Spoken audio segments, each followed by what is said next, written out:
Hello and welcome to session 20 of Dice of the Beholder presents Chronicles of Nidum.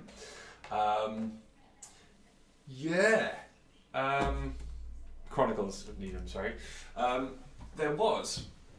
Let me shut one of the other players out. There was going to be another campaign starting soon. The first session went... It went. They enjoyed themselves. Unfortunately, due to a technical error, of course, that all got deleted, and I have discovered there is no way to get that back. So we're going to do session Z. We're going to name that session 0, and we're going to start again on Saturday, session 1.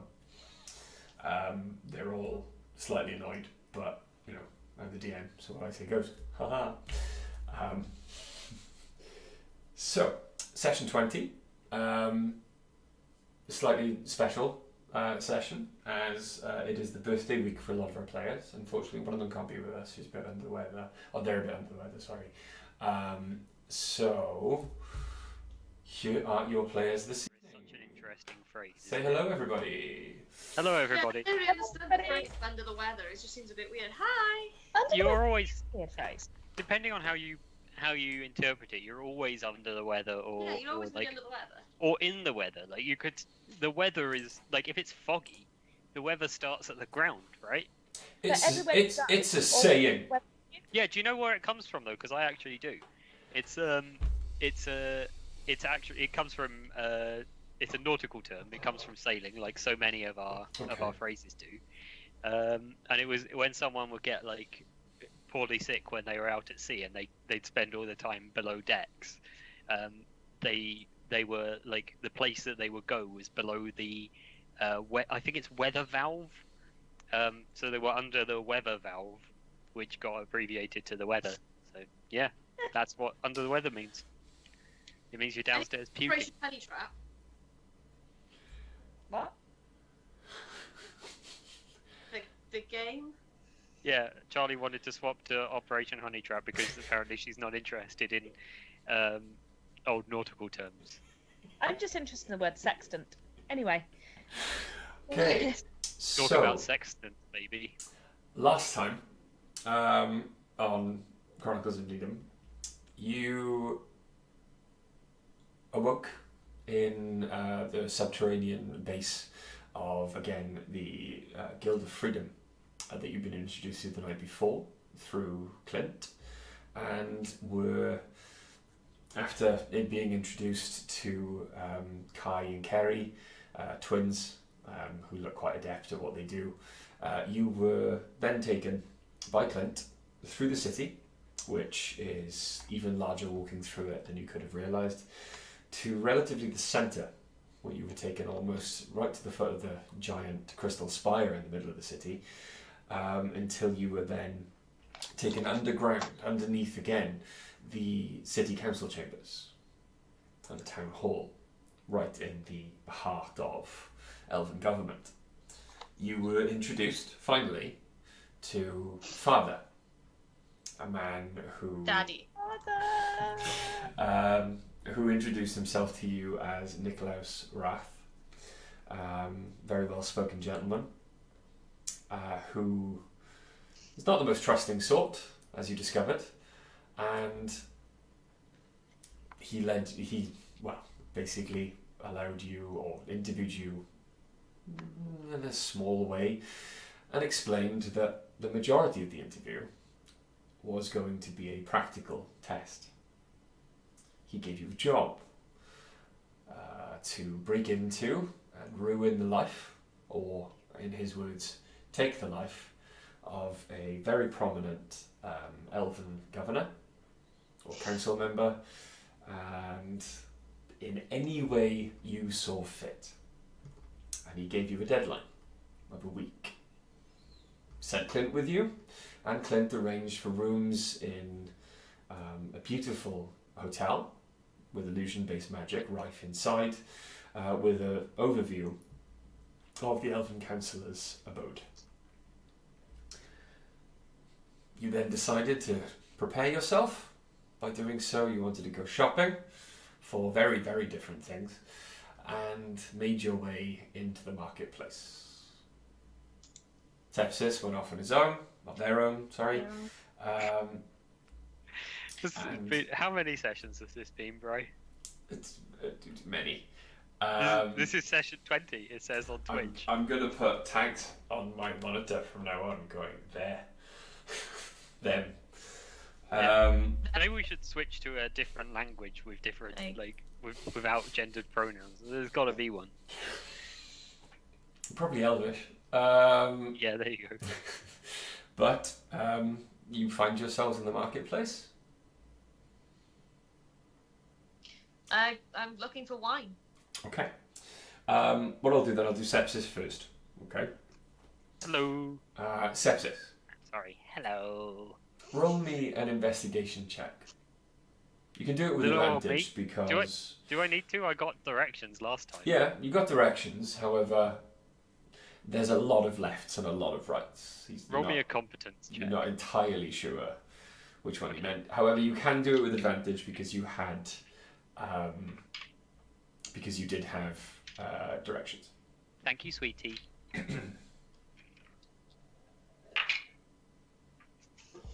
Okay. It's already a better roll than I made the entire session last week. Investigation, you say? That's going to be a 16. 16? Mm-hmm. Okay. It takes you a good 15 minutes. Good audio. Sorry. It takes you a good 15 minutes. Even with the directions, you do make a couple of wrong left turns, but very quickly realise your mistake and get back on the right track. But you come to the edge of the marketplace, and these apothecaries are not something that are thrown together overnight and stay temporarily. These apothecaries are well situated. There is a 6-building terrace. The apothecary that you're looking for is directly at the centre. It covers 2 of the buildings. It seems to have been knocked through. They look like 2 separate buildings, but you do find the one you're looking for. Cool. I enter. Okay. You walk in. Now, you have been in an alchemist lab. You have been to an apothecary in another city, much smaller than this one. However, this time your experience is very different. You walk in, and there is no smell whatsoever. The inside. I turn around and I walk straight back out, assuming that I found the wrong place. No, the sign is above the door. It's the right shop, but you walk in, and there are clean marble walls, flooring. The benches are swept clean. They have cards on them in regular intervals. Each table holds about 40 different small cards. From the distance you are to them now, you can see small bits of writing on them. However, it is an incredibly clean building. There is no smell of alchemy or any practice going on whatsoever. Okay. Is there a person working in here? About 30 feet away, there is a desk. It's made of white stone and wood. It's very solid. The man standing behind it is... there's a slightly blue tint to his skin. And his ears, instead of being pointed, seem to be like flared fins of an aquatic creature. I will approach the desk, and I will say, "Hello." He blinks at you slowly, and the instead of his eyelids closing, an eyelid shifts over. Stop trying to shape of water me. One lid shifts over and Not happening. just shifts back slowly. Hello. I'm looking for a tincture of nightroot and dewberry. Ah. Very well. I don't think we have any in stock. He starts to shuffle a few cards on the desk in front of him, and you can see he's like surreptitiously looking around other parts of the shop. There are sharded corners in there. And as he realises that he can't see anyone else in there, he taps the table softly twice. The door you entered through closes, and he says, I believe we may have some in the back, if you'd like to follow me. Yes, I will. Okay. And he steps into the wall and vanishes. Not diagon alley. I'll platform 9 3/4 after him then. Okay. As you make your way around the desk, then you realise that it's not so much a platform 9 3/4. From the perspective of a customer, it is a solid wall, but it is a force perspective because it's completely white. And as you step around the desk and step into the same position he was, you see that there is a gap that is all but invisible from any other angle in the shop. And he is standing there, ascending some stairs slowly. I will follow. As he ascends the stairs, because he's wearing a long, very clean white robe, he lifts it to avoid tripping over. And you do notice that he walks on strange clawed fins. Are you sure he doesn't walk like he don't care? But you see that air. very much like a lot of mammals that aren't bipedal. The clawed fins, where your, I suppose, toes would be, are just the pads of his feet, and that elongates them backwards into backward-facing legs. This is very good description, but I take issue with the bit where you say you notice, because it's directly in front of your face. My passive perception is 9. It's directly in front of your face. He's not hiding it at all. Okay. Yeah, no, that's fine. I'll follow him up the stairs. As you get up the stairs, then it seems like when you were approaching this building, it was only about 2 stories tall. But it seems like you're ascending entirely too many stairs for it to be possible, until you come out on surrounded by sloping roof. So from the outside would look like a completely normal roof space, but you come out to an open garden. There is a very small cloud hovering above the open garden, consistently pouring rain down into a rock pool. It's in the centre of the roof space. All around the roof space are many, many alchemist tables, more alchemist supplies than you've ever seen, even in all the other shops you've been in, or the 2 other shops you've been in. And now there is a familiar smell. Well.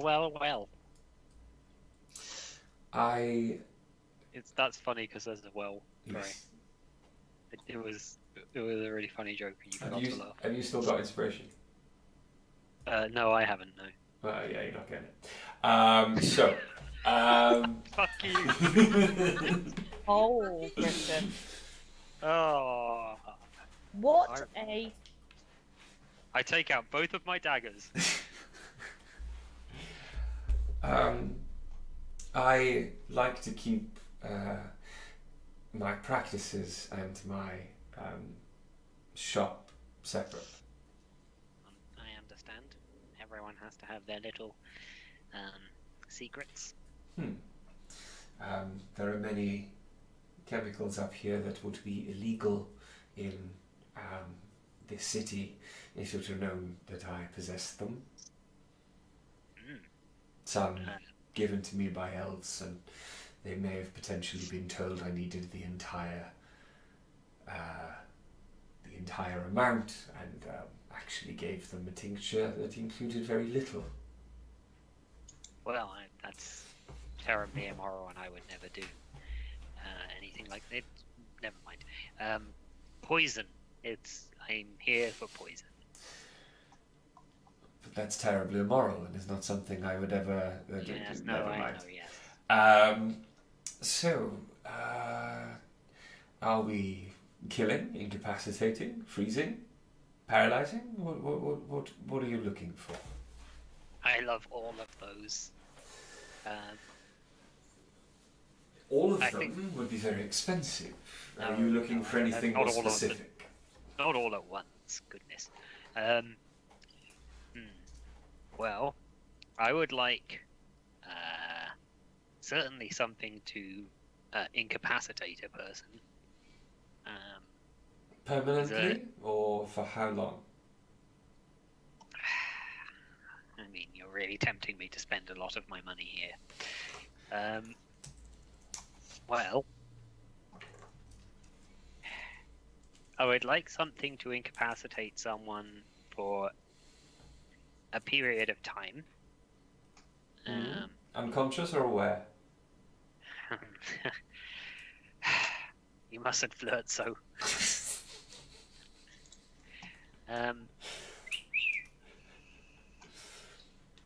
Well, what would be the prices for each?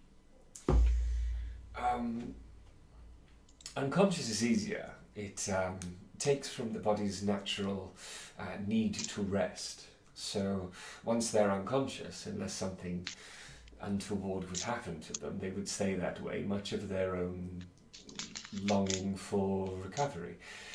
Awareness is much more expensive because to make them incapacitated but aware of what is going on, your body wishes to fight. And for that amount of time, they would be able to potentially shrug off the effects. So, are you looking for a certain period of time? Or, for example, if they were to sleep, they would be asleep for 8 hours, for the rest of, for an overnight period, or? I think a couple of hours would probably be plenty. Very well. Not too expensive then. The one about being aware does sound a lot more fun than the unconscious one. They would be effectively paralyzed, unable to move, locked inside their own body, but would still be able to hear, smell, taste. Sounds terrifying. Feel pain. Yes, I like the sound of that one, please. Very well. They may also be able, of course, to identify the person who gave them the poison.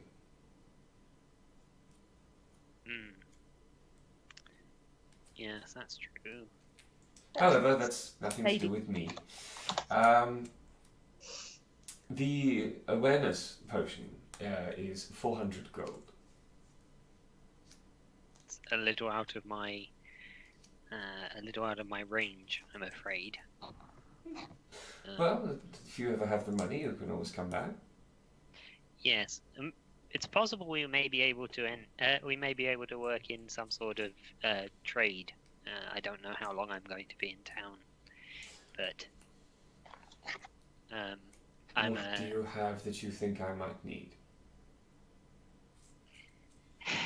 I'm skills more than possessions. Shady motherfucker. And these skills are... I have some experience in acquiring things and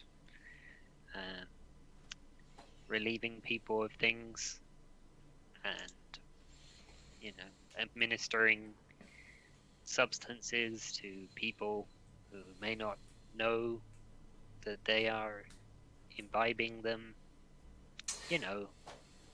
Services. Of course. I know exactly what you speak of. Well, there is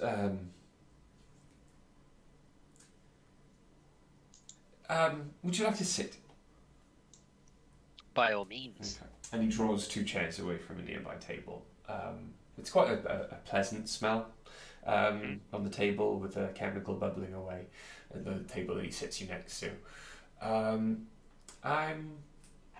There happens to be a very diligent captain of the guard who may or may not have something to do with my lack of a certain ingredient, because a lot of my shipments have been recently impounded. Guards can become very inconvenient. Yes, they can. And he seems to be, since he has arrived from the continent, a driving force in the guard that would otherwise have probably been too thick to realize what they had found. So, I see. if he was to, let's say, disappear, or horrifically die under strange circumstances, my trade may become much cheaper to the discerning customer. And what's the name of this guard? I believe the guard's name is... It's Captain Robert. I cannot remember his first name. It was never given to me. However, he does tend to drop in once a week with threatening innuendo that he knows where my goods are coming from. That sounds like an attempt to extort an honest citizen. No, he does not ask for anything. He just consistently lets me know that he's very close to catching the illegal alchemist. Well, police harassment then. Either way. You're not from around here, are you? I was attempting. It doesn't matter. We're all criminals here. Yes, I'll have a chat with my associates and see if there's anything that can be done about this, Robert. I do have some items that I wonder if you might have a look at for me. Yes, of course. What do you have? 1 second. I rummage around in my cloak and I pull out 2 things. Mm-hmm. One is the withered flower that I have. Yeah. And the other one is the vial with the shadow slime in it. Right. Okay. That has come all alive-ish. Got you. I say I'm looking for some advice about these. I think that the flower might be used for some sort of petrification potion. My, this is interesting. Normally, this flower is very well preserved. Normally, if a flower like this can only be used to make healing potions, and once the root dies or it is picked, it must be turned into a healing potion very quickly, or it turns into ash. But this one seems to have undergone some kind of transformation. Where did you say you found it? I can't recall. I don't know. I'll let you know. It was a few sessions ago. You were tracking a faint necromantic path through a woodland towards a cave at the bottom of a mountain. Yeah, I remember. It's where we dealt with the nightmare dude, but I'm not telling him. Okay. Greg remembers. Okay. Nepsis doesn't remember. Okay. Let me know next time. Okay. Well, it would seem that this flower has been affected by some kind of necromantic energy. Yes, that was my diagnosis also. I believe, yes, it could be used to make a potion that would look almost identical to a healing potion to an undiscerning eye, but would probably taste the same as well. However, would do something very different than healing. Yes, that's my thinking. And this also. I'll take the Shadow Slime vial. Oh no, this? Oh, I used to have one of these. Hello. It seems to have come alive. Hello, little one. And he kind of, oh, you're moving very slowly. Are you feeding it?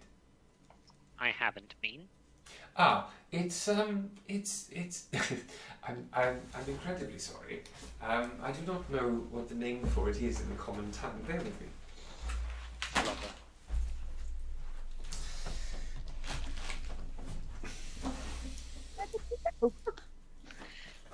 He's fucked off. He's left us. It's just we're running this ship now. Right, start Ah. DMing. I do not want to DM. I tried it once. It was hard work. I didn't like it. You did a Everybody great levels. I spent the entire thing genuinely terrified and watching Greg eat gingerbread. You did an excellent job of both baking and DMing. Job. And I ate so much gingerbread. You did. I think you might have actually almost turned into gingerbread at the end. Which would have been quite, that would have been quite an appropriate end to the session. And then they could have fought gingerbread Oh. meat. He's Back. back. That's all right. Everyone's leveled up in the meantime. Cool, Because okay. I took over the DMing responsibilities. We're all level 12 now. Cool. Yay! Okay.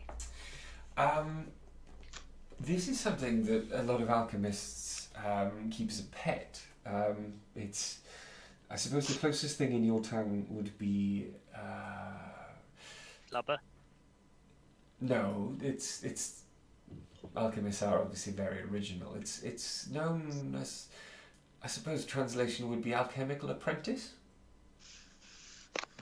Okay. No? Alchemical apprentice. Alchemists tend to keep these oozes as pets and assistants in their lab. They possess a surprising intelligence, if no language to speak of.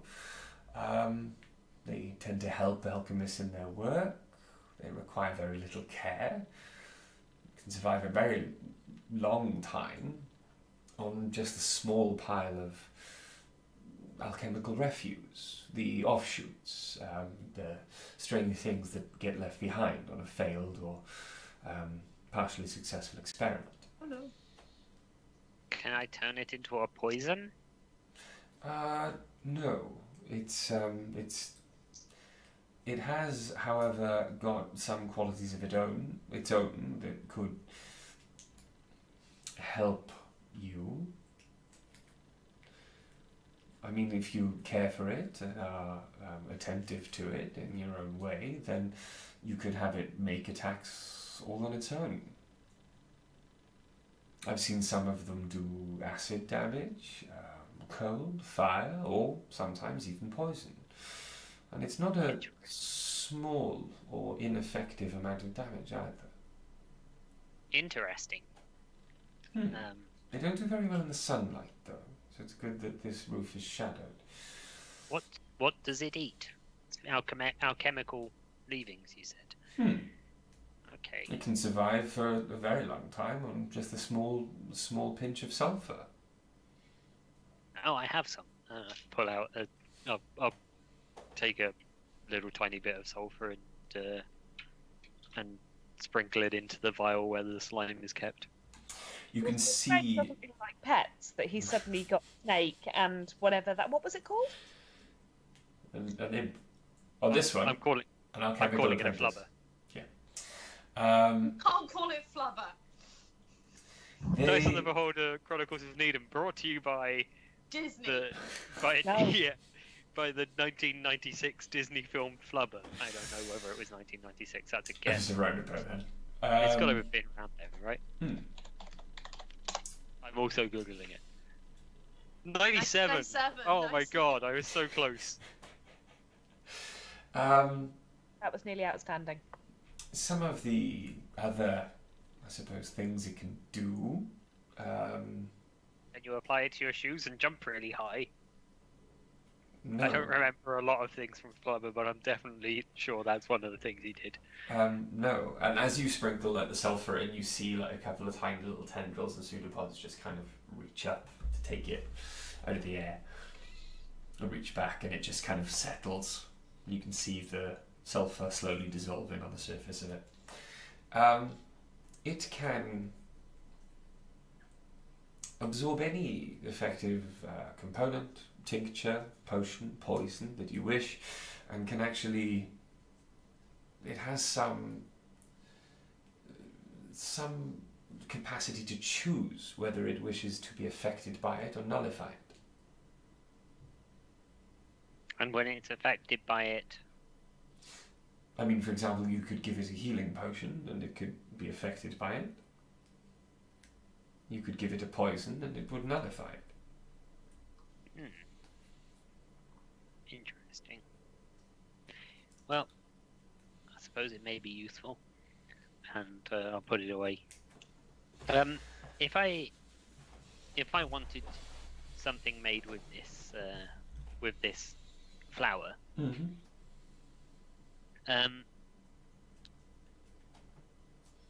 what would we be looking at in terms of cost and time? Well, I would need the flower, I would need some time to experiment with it, but the particulars of the flower shouldn't be different from its unpetrified state, at least from an alchemical point of view. So the brewing of a potion should be very similar, it's just the potion would do completely dissimilar things. So if you were to leave it with me, I could provide you with, let's say, 3 potions of its effect in a week, as long as I could keep the rest. And I will do it for no cost. This seems almost too good to be true. You have presented me with an alchemical ingredient that I have never seen before. This seems almost too good to be true, from an intellectual point of view, anyway. I think that sounds like an amicable arrangement.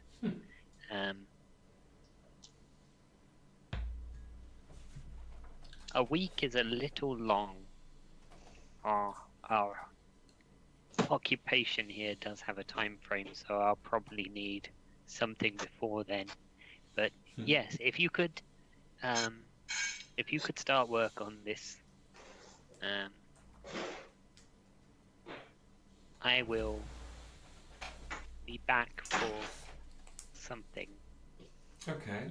If you were to leave your alchemical apprentice with me, I may be able to perform my experiments quicker. I'll want it back. Of course.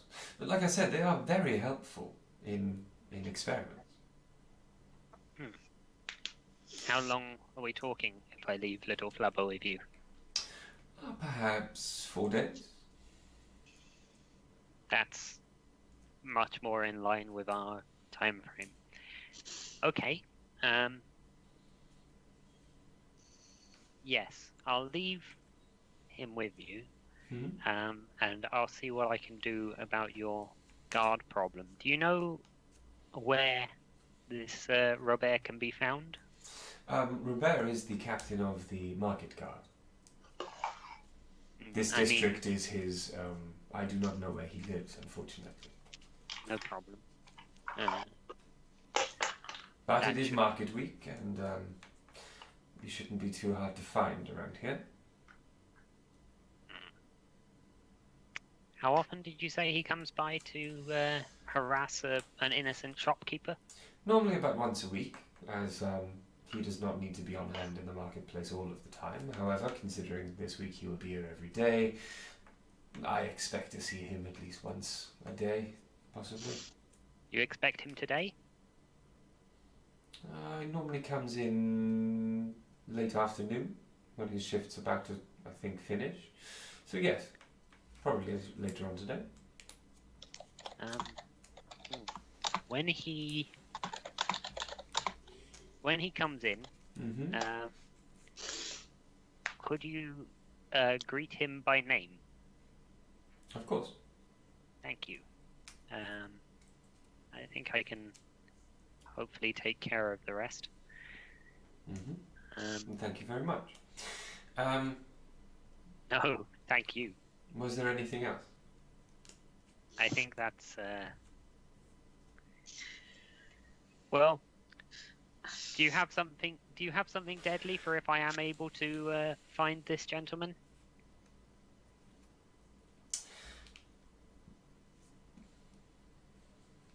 I'm running low, I'm afraid. I have some things. Those things that are a bit more permanent are, of course, normally more expensive. However, for this purpose, I wouldn't normally ask you. If I'm not able to apply it to this particular job, I'll return anything that you provide, of course. Very well. I love sepsis. This is a poison that needs to be consumed. I'm sure that can be arranged. However, upon consumption, that person will immediately start to feel sick, but will not spontaneously evacuate. Only later on, maybe differs, 20 minutes to half an hour, they will have very bad stomach problems that would normally require the need to be alone in a small marble room. And after that, their insides become their outsides. Yeah, it sounds very unpleasant. Very difficult to recover from. Couldn't happen to a nicer man. I'll take okay. two. I'm sure that will do the job. Is it strongly flavored? It almost has no flavour at all. That's just the way I like it. Poison. Right. Well, it's been a pleasure meeting a like-minded alchemist, Alakaz. I would not say I'm like-minded. I just like to push the boundaries of my craft. Indeed, me too. I've never myself actually ever administered any of these poisons to anyone. But if someone asks me, can this be done? I like to think that I can find a way. Yes, you and I both, we are academics first. Excellent. Well, good day then. It has been a pleasure meeting you. What was your name? Sorry? Cedric. Cedric, it has been a pleasure meeting you. Stolen the name of my dog. I'll make my way out, but before I get to the door, I will instruct Worm to take up a position in the shop, being visible, and wait until this captive Robert shows up, and then follow him when he leaves, and let me know as soon as he's following him. Okay. No problem. All right, boss. I'll just be invisible in here then. Yes, I'm sorry. It may be terribly boring, but if it's any compensation, I suspect the clientele here are quite interesting. No, it's fine. I've got my imagination. I've given you the wrong impression. When I said I was sorry, that was intended as a joke. Yeah. I'm getting there. Right. Goodbye then. See you later, boss. I shall leave. Okay. Well, that was productive. So, back to Life back to go about like half an hour back in time. Oriana, Dice, and Ace are walking with Clint through the marketplace. Oriana, dice and ace. Yeah. Oh, that's what he said. That's literally what I just said. Oh, I think you said Oriana and ace. I'm sorry, I was... Oriana, dice and ace. Followed by Clint. Dance, are you human or? No, I'm tiefling. Right, so you're tiefling. Like Cool. your less hot sister. Alright, well I have made myself look less pure blood tiefling. Yeah, well, I'm even less pure blood tiefling. I'm the pink, weird type with the fleshy horns that I find quite creepy as a concept. Something, my fleshy horn. We are looking for wine or something I could give as a gift to a noble. Wine, some sort of gift. Also, I'd like to see the animals if I can. If you could Do you talk want to see the No, Clint. I want you to see the animals and be seen seeing the animals, looking at the sights of the city. Clint. Yeah. We need to look like tourists. Clint kind of looks around a little bit. How much are you actually looking to spend on the gift? How much does an expensive bottle of wine go for? Or what would be an appropriate amount to spend on a gift? We are yokels. Well, it depends. Got For the neck. a gift for one such as the person you're giving it to, maybe 15 gold. Okay. That's actually less than I thought. I can give you my 7. I have enough. However, there are a few more exotic, I suppose less seen in the city bottles, because obviously it's market week, you've got a lot of foreign traders coming in, that might stretch as far as 20, 25. You want him to be interested enough to wish to meet you, Lady Devona. Devona? Devona. Devona. I guess then we look for something very unique. Something that will pique his interest. Okay, it just so happens then that the foreign wine merchant is affiliated with the travelling menagerie, so we could kill 2 birds with 1 stone, I think. I don't Okay. think we should be killing birds at the menagerie. That seems like something they're going to frown upon. I don't think any of the birds in that menagerie could be killed by a stone, I'll be honest. I like that. I like that joke. You like the cake? I did. Okay. Let's go see that. Okay. And you walk again, it's a bustling market day. Even if there were elves in the crowd that would look disdainfully at humans, you don't have enough time, or there are so many faces that you wouldn't even notice.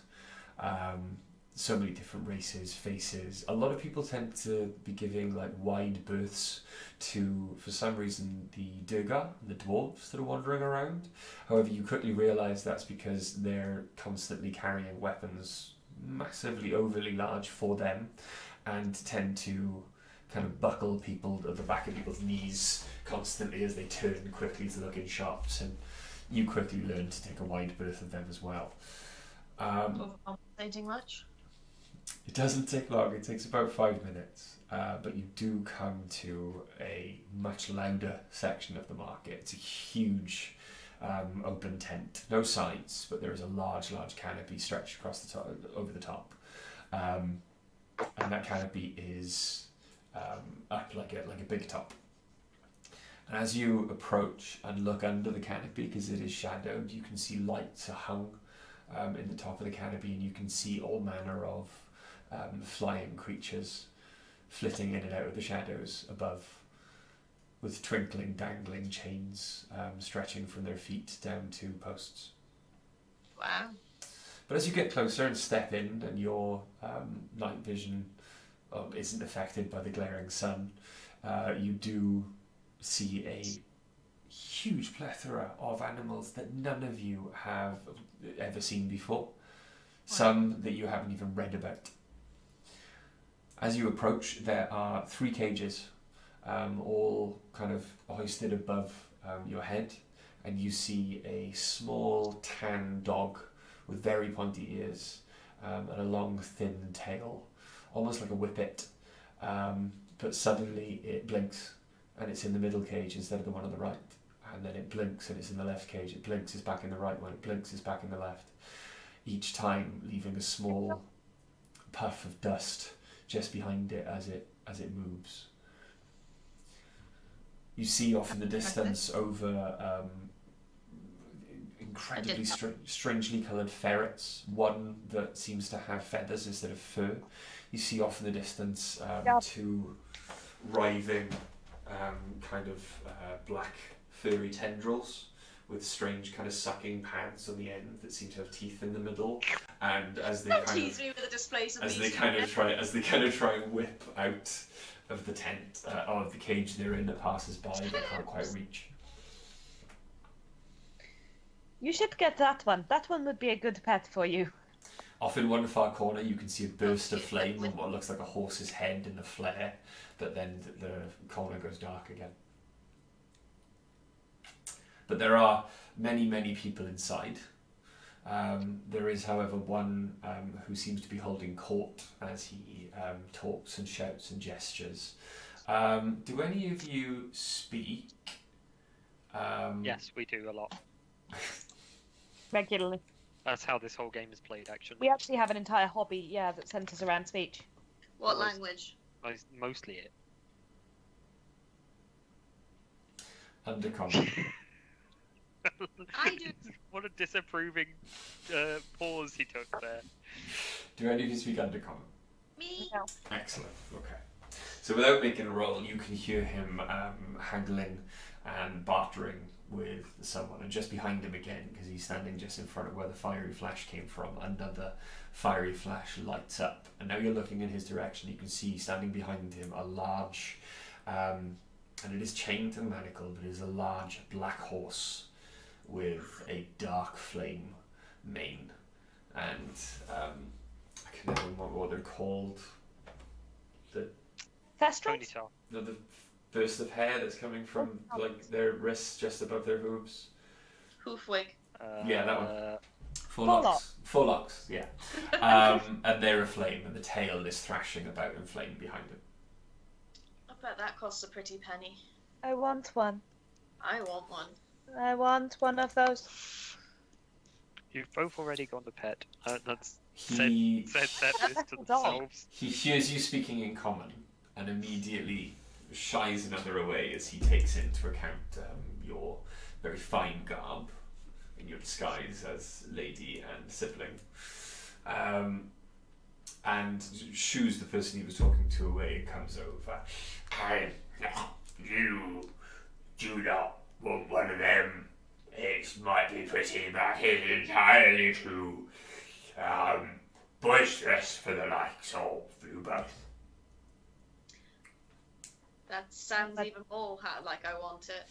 How much is it? And as he speaks to you, you can see that his skin is wet. The man is only about 5 foot tall, but he's also about 5 foot wide and very round.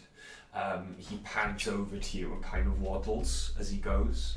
And he's got large, sickly green kind of webbed fingers, but it's all under heaps and heaps of fine silk robes. And you can see that some of it is wet underneath the layers. You wait for this. It will be maybe 10,000 gold. Maybe one day? Maybe one day. That's quite the price for a fiery horse. What are they Sorry. called? What? Yeah, what is it? This is a nightmare. A nightmare. Looks Some ridiculous. strange mating between an infernal creature and a horse of this realm. Oh, I know that feeling. Quite. What are you, illustrious ladies, in the market for? Oh, we're just looking. Then please, I am at your service. if you ever need any help discovering what some of these creatures are, then please, I am only a tinkle away. And he takes from his cloak a small kind of, and as you see him sweep back his cloak, he's got many of these small little kind of handbells made of silver, and he hands you one. These are for the more discerning customer that I have more time for. Thank you, that's very kind. You may call me whenever you see something that takes your fancy. What is your name, please, sir? I am Alex. Right, thank you. And it starts out as if he's saying Alex, but then it does actually go into... I just glance at Ori and go, Alex? No, Alex. Alex. We'll ring if we need you. I want to approach the nightmare and sort of hold my hand out for it to sniff. Okay. Okay. Enjoy your 66 damage.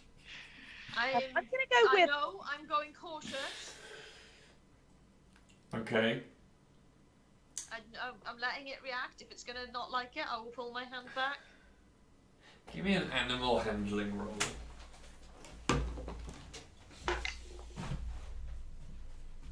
18? Oof. Nice. Oh no, I made him get a book.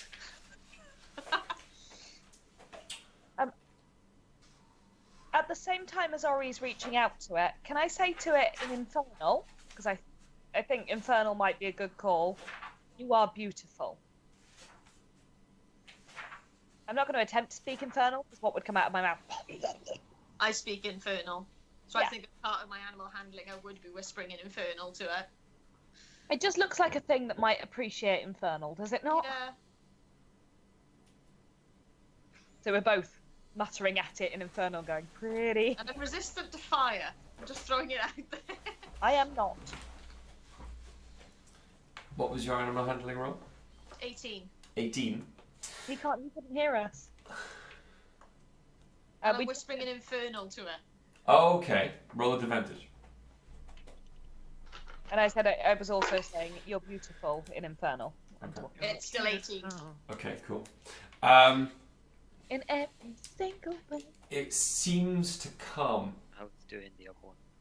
as you approach and hold out your hand. It seems to calm, and its fire starts to burn really low, and its hair becomes smouldering embers instead of flaring flame. And it kind of tries to nuzzle forward and kind of get to you and get to your hand so it can sniff you properly. But from the ring that's around it and the chains tied around its neck, it's still about 2 feet away from you. It can't get to you, and you can't move any further forward. Damn. However, as it tries, it gets angry again, and you can see it almost disappear as it almost kind of shifts out of what you can see. But then the chain, and you can see it's connected to 6 points around this ring, so it can't really move from the center. The chain around it, runes around this chain, flare bright, and it's zapped back in, and it's solid again. It's not ethereal anymore. Oh, you poor thing. I like this horsey, I feel bad for it. I say that in Infernal to Oriana. It looks like the kind of creature that should be free. Yeah. I think it can free itself. I think it looks bloody terrifying. You think so? Really, Clint? I think it's adorable. Look how cute. Yeah, but nightmares they're like the steeds of demons and stuff, aren't they? Just stare at him like you, but yeah. I'm also currently a tiefling, so I look at Ori and look at Clint and look at Ori and look at Clint. Yeah, but you're not demons. You've got mortal blood, and you can make your own way and choose your own path. They're born evil, aren't they? Go your own way. Born evil. I mean, I am the direct result of someone making a deal with a demon. What a deal with the devil. I'm as close as you can get to one without being one. Devil went down to Nidum. Who's looking for a soul steal? Who's looking Okay, I'm a little bit more terrified than you now than I was a few minutes ago. You should look up my race sometime. Can we get away though from the giant flaming beast? I suppose. for? One day. I'll have you one day. I'd love to see 10,000 gold one day. That too. Tell you what, you get 10,000 gold. I'll steal the horse. Sell it to you, right? Yeah. I just whisper under my voice. I never said I was going to pay for it. I say goodbye to the beautiful Is horse. there anything that takes your fancy here? What's mine? I mostly feel bad for the creatures that are contained this way. I don't like cages and chains. No, well, I suppose I have to transport them one way. Not everyone can be good at handling animals. No, and I don't think that a pet is suitable for my lifestyle at the moment. It's why I left Nuts with the children. It didn't seem safe. I understand Honey stays very close to you, but Nuts is a squirrel. They're not that smart. There are very few animals that could be worth taking with me. Cedric works well because he's made of metal. Anything that happens to him has to be repaired. As soon as I can find somewhere decent for Honey, I'll let him go. I mean, imagine if I had a weasel around my neck, and every time I went into water, it had to hold its breath. I mean, it could die at any time, and really should die several times over, even on our little journey. So, Same could be said about a badger. no. Hang on. Whoa. Wait. Did you just use our stream to throw shade at Laura Bailey? No, I used it to throw shade at a crimson weasel that's pretty much immune to death. There is to be no shade thrown at Laura Bailey. No, I love Laura Bailey. Ever. She's very, very beautiful and a wonderful D&D player. But that poor weasel is just Yeah. traumatized. Let's be honest. You say a wonderful D&D player. She's a very entertaining D&D player. You're gonna start. Don't, because we'll be on the hunt as Mark Rant with you again for like an hour. How long does it take Don't. to remember? Shut up. To remember to cast Hunter's Mark before you fire. Apparently 20 levels. Right. So. Leave her alone. She's too wonderful. I am joking. Don't think there's such thing I as love an the whole appropriate cast of pet Critical for Role. adventurers, They are No. wonderful. Unless They are it wonderful people.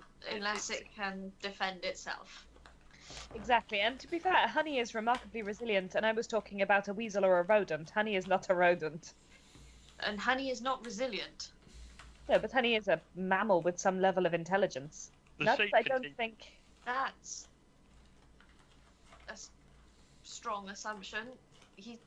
I carry him around in a papoose because he's too slow. Yes, I didn't say quick. I said intelligent.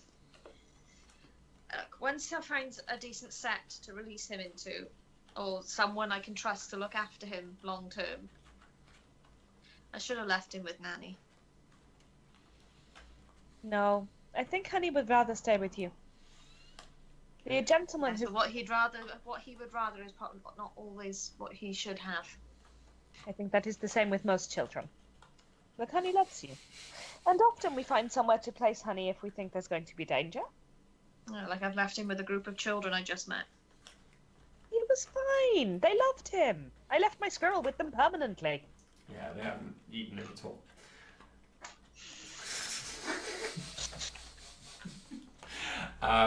It's my sacrifice. Are you done with the pets? Do you want to go and try and find that gift, or? Yes, I just put the bell down somewhere. I'm just like, I don't want this. Turns out I'm not such a fan of things being in cages. There's no way Clint hasn't pocketed that bell seconds after you put it down. Yeah, that's up to him if he wants it. You do hear a small tinkle as Clint walks behind you. It's probably worth something, I guess. If we cut through here to the next tent over, I think that will be your best bet. Yeah. This guy tends to be a little bit larger than life, slightly strange, But you know. I'm a 6-foot blue tiefling. Yeah. Hold your judgment. And you walk towards a bright purple tent. It's almost glowing in how neon purple the colour is. I really like the tent. There's a small door on the side of it, and even from the outside you can see the small amount of light that gets through. There are many, many, many bottles in the darkness that you can see. And there's almost a gust coming out of the door towards you. Cool breeze. Wow. This man knows how to keep his wine. Do you go inside? Yeah. You walk in. Each wall of the tent is lined by stacks and stacks and stacks of bottles. Imagine if they were just like, no, when you said, do you walk in? It was tempting. No, let's go find a normal wine merchant. But not this content. as you walk in, all of the walls are covered by what could potentially be hundreds of wine bottles. Some very dark, so you'd expect from red wine. Others quite clear and see-through with a kind of golden tint to them for white wine. Others, though, are glowing a pale white. Some are a very burnt orange, and it swirls without the bottle being touched. On a table then, in the centre, which is surrounded by pillows on the floor, is a hookah pipe. And on the top of that hookah pipe is what looks to be, from this distance, you've read about them in books, it's what looks to be a very small elemental. In a wine bottle? No, it's not even in the wine bottle, it's just dancing. It's standing and swirling. There's an air elemental standing on top of the hookah pipe. And every once in a while it just sends gusts out around the room. It's a cooler. On the other side of the hookah pipe is a man lounging with a glass of glowing, sickly yellow wine in his hand. He has a long golden frock coat on and dark skin. He's a Southlander. He's skin built for the desert heat. I'm gonna sort of walk in, glance around, and then out loud go, "Now this is what I was talking about." And as he turns to you, his blood red eyes light up, and he smiles with no teeth.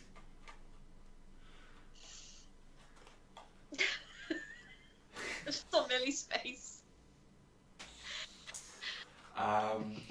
Now this is better than just some ordinary wine merchants. I was definitely looking for something more special, and this is special. I am very glad you see the things so, my friend. Oh my god, that's amazing. Welcome And then to... Dice of the Beholder was taken off Twitch for hate crimes. That is Altair. Yeah, I am very glad to see you, my friends. How can I help you? Welcome to Altair's tent of It's alcohol. actually fucking Altair. Yeah, alcohol. How does he feel about your boots? Alcoholic wonder.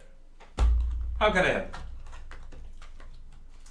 I am looking for something to give as a gift for Ah. a nobleman, let's say. Oh, a nobleman. Something with a flirty undertone. A nobleman you're trying to get into the pants of. Perhaps. Thanks. Is this nobleman bipedal? He is. Then none of those. Is this nobleman green? No. Then you more do not want this. flesh. Is this no? Peachy tones. Is this nobleman a pointy knife, you twat? Yes. What? Be careful who you call a knife here. Your ears are pointy and lovely. It is fine. I like this guy. Oh.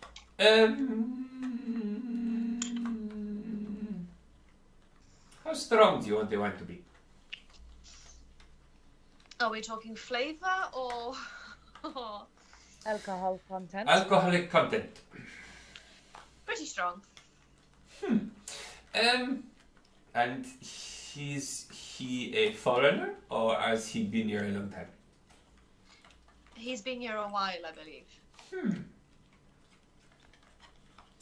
Perhaps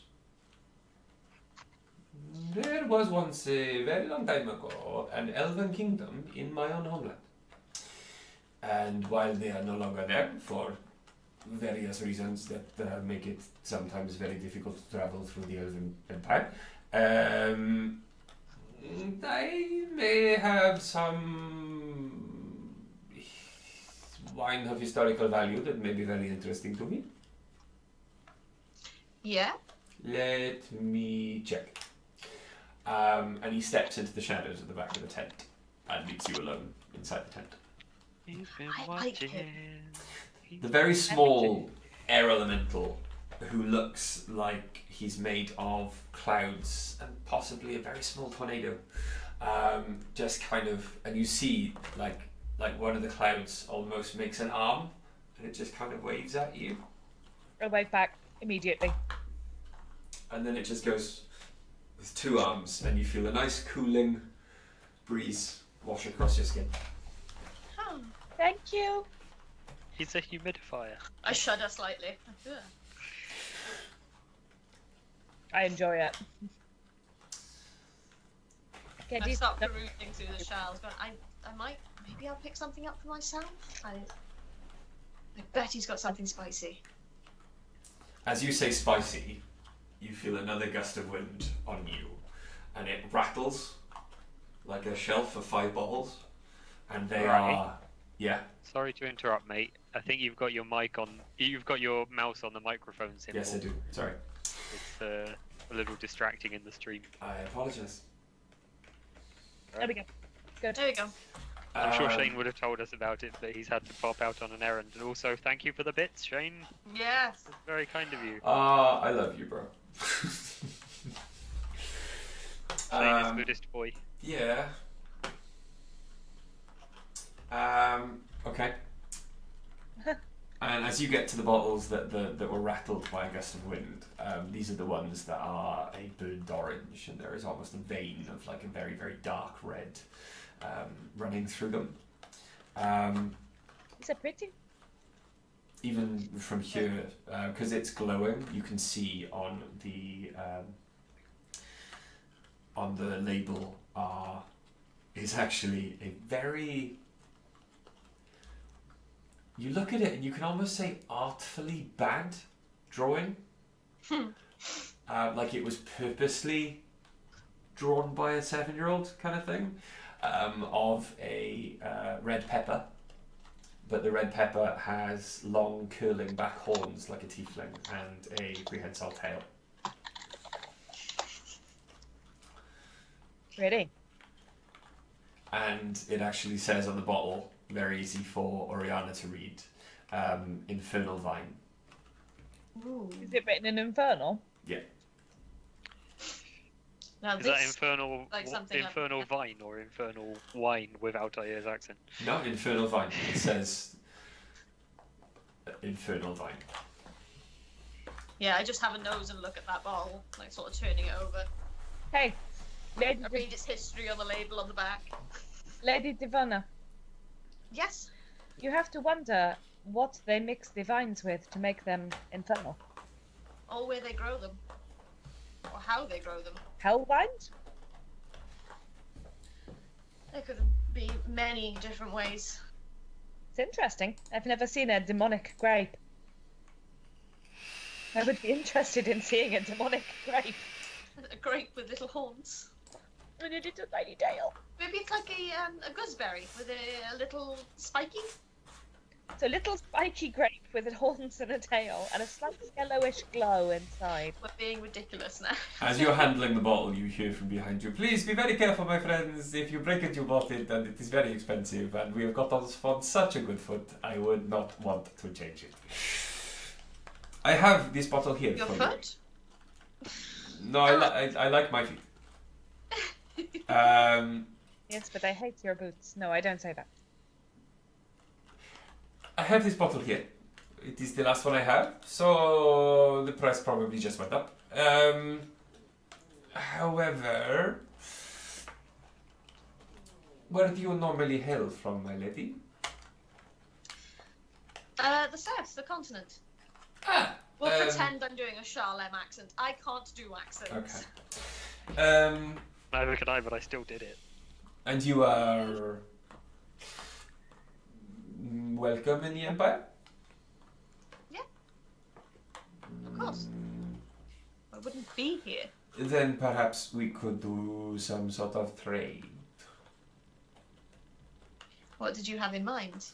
Well, I give you my business card, and if I am ever back in the Empire, you can introduce my wares to a more respectable clientele. Spread your business by word of mouth. Yes. And introduction into a higher class of society. I could possibly help with that. Thank you. I will. Where did I put my card? And he kind of shuffles around, and there's a small gust of wind, and a card comes kind of fluttering across the room, and he takes it out of the air. I swear for a moment then you said, where did I put my cat? Yes. It's also what I heard. So, Yes. card. Where did I put my cat? Card. In my experience, cats don't often stay where you put them anyway. He kind of pats the small kind of cushion of air that's on top of his hookah. Very well. Thank you very much, Michael. Well, you're such a good boy. He's adorable. I found him in the desert. A handy thing to have in the desert. He prefers it here. He likes the moist air. He's not a big fan of the dryness. I can only imagine any heat as pleasurable. Now, summer sand, it just gets everywhere. No one I likes hate sand. It's coarse and it gets everywhere.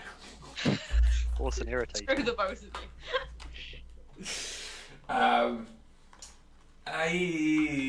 With the promise from a lady of the Empire, we can probably let this go for. I'll give you. Let's say 20% discount. 20 gold pieces. And how much for the infernal vine? Oh, it's very rare. Those five bottles are the only ones I have. It is. They are very old. They're about 300 years old. It is when the last infernal vines died out, and as you know, in history it was much easier for us to get to different, all of the different planes of existence. Yes, yes, thank you. Vines were from the infernal plane. No, they were left behind by visitors and grew. However, their growth was troublesome. It was hard for them here, and they did well in the desert. But unfortunately, again, we did not care. We did not know how to care for them properly. So they ended up eventually wilting and dying out. These are the last 5 bottles in existence. Well, maybe one day we can get them back. But how much for one bottle? One bottle with the discount will set you back 30 gold. So that's 50 gold in total. Deal. Oh, well, Big spender. thank you very much for your patronage. Yes, thank you. Please, would you like a gift bag? For the one, I will my friend, my sister here, will carry the other, the infernal. Of course, my lady. Sister. And I take the bag. Now, please be very careful. Please make your intended recipient of the gift, please make them carefully aware that imbibing too much of this wine not only has the ability to cause drunkenness, it is heavily infused with opiates. Ah, Oh, do you want to give that one away? So too much of a good thing could kill you. oh, I know. I just I pass a little pouch on my side. Yes, Wine infused with opiates? these vines were grown in an ancient field that used to grow nothing but incredibly potent poppies. And the Seems poppies, like my retirement plan. the poppies have since returned, but not as potent as before. But yes, this wine is very potent opiate. We actually sell it to the healing houses as a painkiller. Oh, Expensive painkiller. Mm. as long as it does its job. Mm. Anyway, yes. I think we should be going. I need to deliver. Very well. Then please, traditional gift bag for the wine as such. And he pulls out a kind of Hessian sack. I was hoping to see like the scene with Rowan Atkinson in Love think Actually, I- where he... Going to have. Then he pulls out a Hessian sack and he just kind of places it in. And then as he puts it down, the Hessian sack kind of almost vacuum seals the bottle until it then there's made out of Hessian, a kind of poppy just on top of the sack. If you strip the poppy, the Hessian sack will fold up and then You said you wanted it to get wrapped. So. That's wonderful. Thank you. You've been a great help, Altair. And may I say, you have some wonderful boots. I will forgive your cultural slight because you know not where I am from. Can I just for my entertainment, can I look at them? Is there anything particularly special about these boots? They're very well made, curly toes. Okay, in which case I will say I personally hate your boots. I don't like the curly toes. It looks uncomfortable. Well, thank you very much. I look at Ori and just go, yeah. Yes.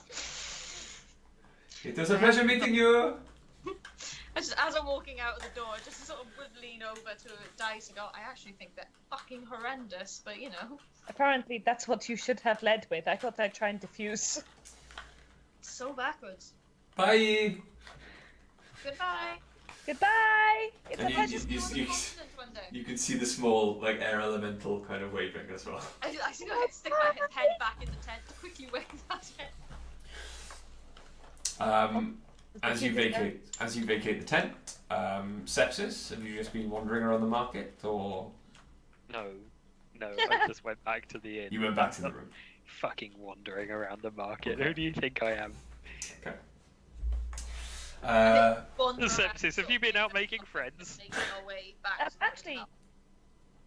Sepsis, you have been out making friends.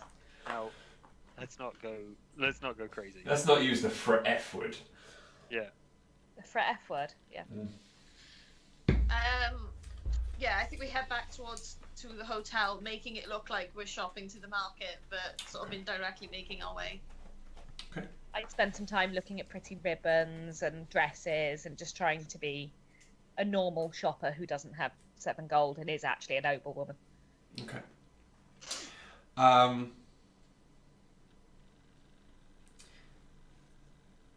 Roll a perception check, all of you.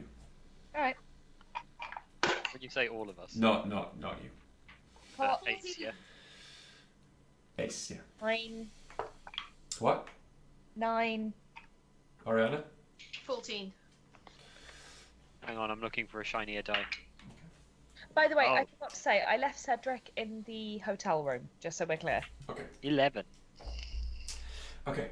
As you're walking,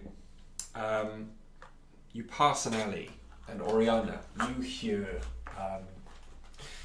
the impact of flesh on wood, and it just causes you to turn. Down the end of the alley, you're presented with the sight of a small girl, human, very shabbily dressed, like one of the street urchins you saw this morning.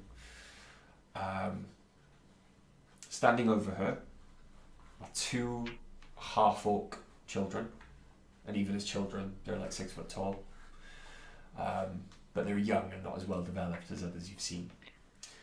Standing properly over her, almost in guard, is looks like a small human boy. Quite short, but he is holding a small, round, wooden... It's not a shield, perhaps a platter. And they are kicking him to trying to get him out of the way. Clint, do you know these people? I swing around and see what's happening. Clint sees. They're not one of mine. Could they be? No, all the kids in this town who are mine, I know. They're not No, I mean, and he looks around at the large crowd, none of whom seem to be noticing what's going on.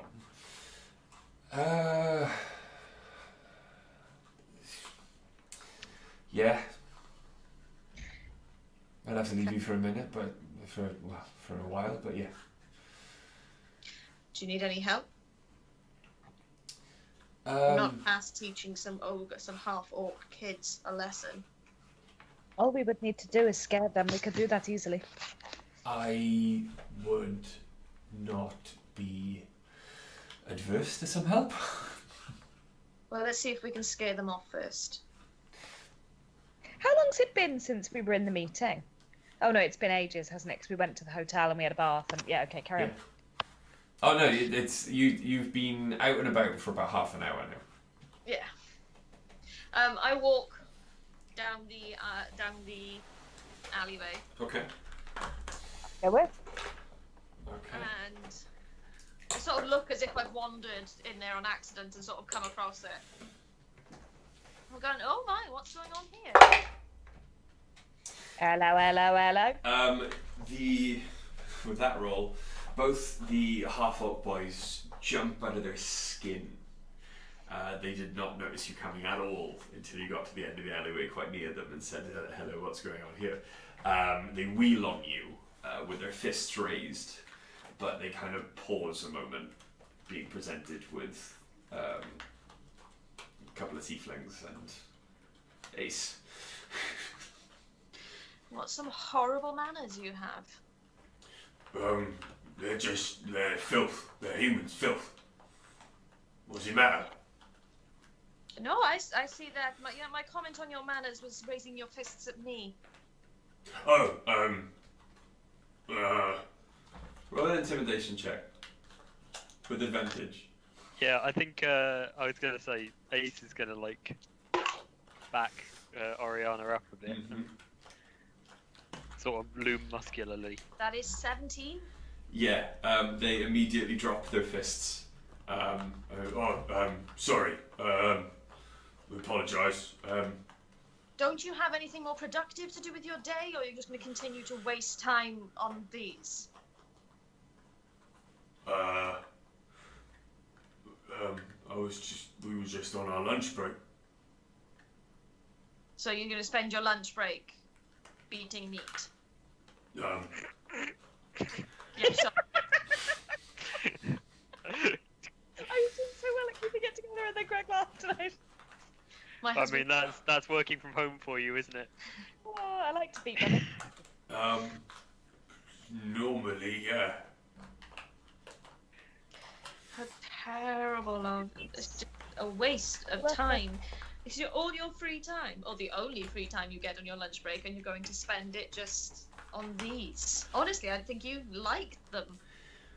We're bored. We don't like them.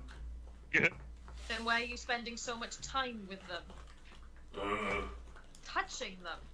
They both look very confused. Like there are too many ideas being put into their brain right now for them to come up with a response to one of them before the next one is input.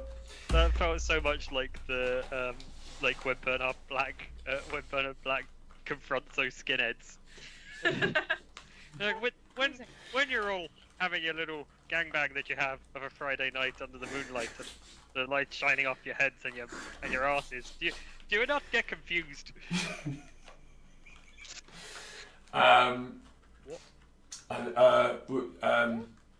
Maybe we should go.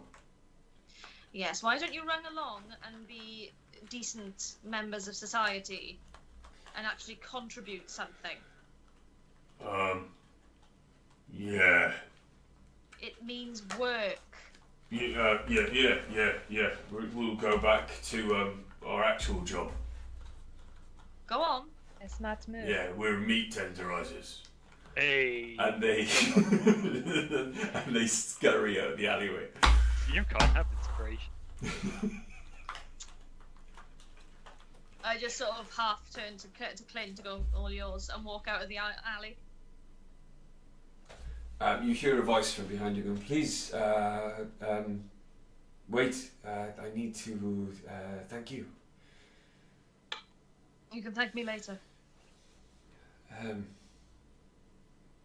he kind of drops his shield, and as you're looking, you realise that it's not a child, even though he's only about maybe 4'11". This isn't a child holding up this large wooden kind of barrel lid. He's got wrinkles in his eyes. He's got like a very faint 5 o'clock shadow. This is just a very, very small, post-adolescent, maybe about 18, 16, 17, 18. What were you doing down here? I saw them beating her up, and I needed to help. Is she all right? I am trying not to look because I don't want to look too invested in this. I'm trying to lean on the wall and look out of the alleyway. And he helps her to her feet, and she's about 10. Is she hurt? I think I got in front of her in time. Are you hurt? Not as bad as I would been if you hadn't come, but definitely not as bad as the other times this has happened. No, I'm good. Brave lad, taking You can see him kind of limping and trying to keep steady as he's not putting any weight on one leg. Yeah, Can I roll a medicine check on that? Yeah. I was going to say, don't bother. I'm going to go out on a limb and say Ace would lay on hands on that. Yeah, very probably. Ace is human and has the freedom to do so. I would say Ace would lay on hands. Ace. I rolled 22, but alright. Ace looks like she's there having a moment. All right. And looks awestruck by what they're seeing. I rolled a 22 on the medicine check. Their ankle's broken. That needs setting. All right. But Ace just walks Lay on over hands applies to this. and places their hands, bows, or kind of kneels reverently in front of the boy, and does lay on hands. How many points? So I would think 5. So it says here, you can expend 5 hit points from your pool of healing to cure the target of one disease or neutralize one poison affecting it. It doesn't specifically say it would work on like broken bones, but like I'm assuming it wouldn't not work. Yeah. Well, Oh, I can't reduce. I got and wound says pretty much the same, but we'd expect cure wounds to heal a broken bone. Yeah. Yeah. Yeah, exactly. So that's fine. Yeah, I'm thinking On it that wouldn't basis, not help. You should go with Clint. He'll get you sorted. And Clint just smiles at him as unthreateningly as he can. Ace, we're having a weird moment again. This was my dream. What was your dream? What? You dreamt about a 10-year-old girl? No, I dreamt about this alleyway and the boy standing over a girl and defending her against bullies. What? My gosh, Ace, are you having premonitions? If you start stealing my tarot reading gig. And the boy just kind of looks at Ace and goes, thank you. As long as you're both healthy and whole-ish. If you go with Clint, we'll see you soon. We can speak a bit safely, in a bit safer surrounding then. Thank you very much. You know where to find us, Clint. I do, yes. I will be with you as quickly as I can. Can I just glance down the alleyway? Is anyone paying any attention to this at this point? Roll me a perception check. Oh, that's not the worst one I've ever rolled. Good. 17. 17. Not that you can see. Well, Lady Devona, we should go. nothing suspicious about what just happened there. Yes, I think I've spent too much time wandering around in an alley. Feel quite unclean and would very much like to get in the bath. Come on, let's go. Ace, need to go. Come on. And Ace is just kind of looking down the alleyway at the boy. I prod Ace. Oh, We'll see them later. yeah, okay. Yeah, let's go. What, Sally? I said we'll speak to them later. And you make your way back to the hotel? Hotel. Yeah. Okay. That is awesome. Look at the blanket, it's coming. It's happening. It's coming along. It's coming along, yes, that's what It is beautiful, by the way. Thank you. I'm pleased with it. And as you make your way back to the hotel, because it's about 8:45 now, if we come back in about 15 minutes. Yeah, if we come back Yeah, for that. sounds good to So we me. leave it there. You've done your shopping. We're going to go back to the hotel. So we're going to leave it there for 15 minutes.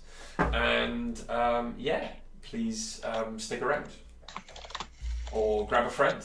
Tell them to join us as well. Catch you in a bit. Don't get anything to do at the moment. Bye. Join us. Join us.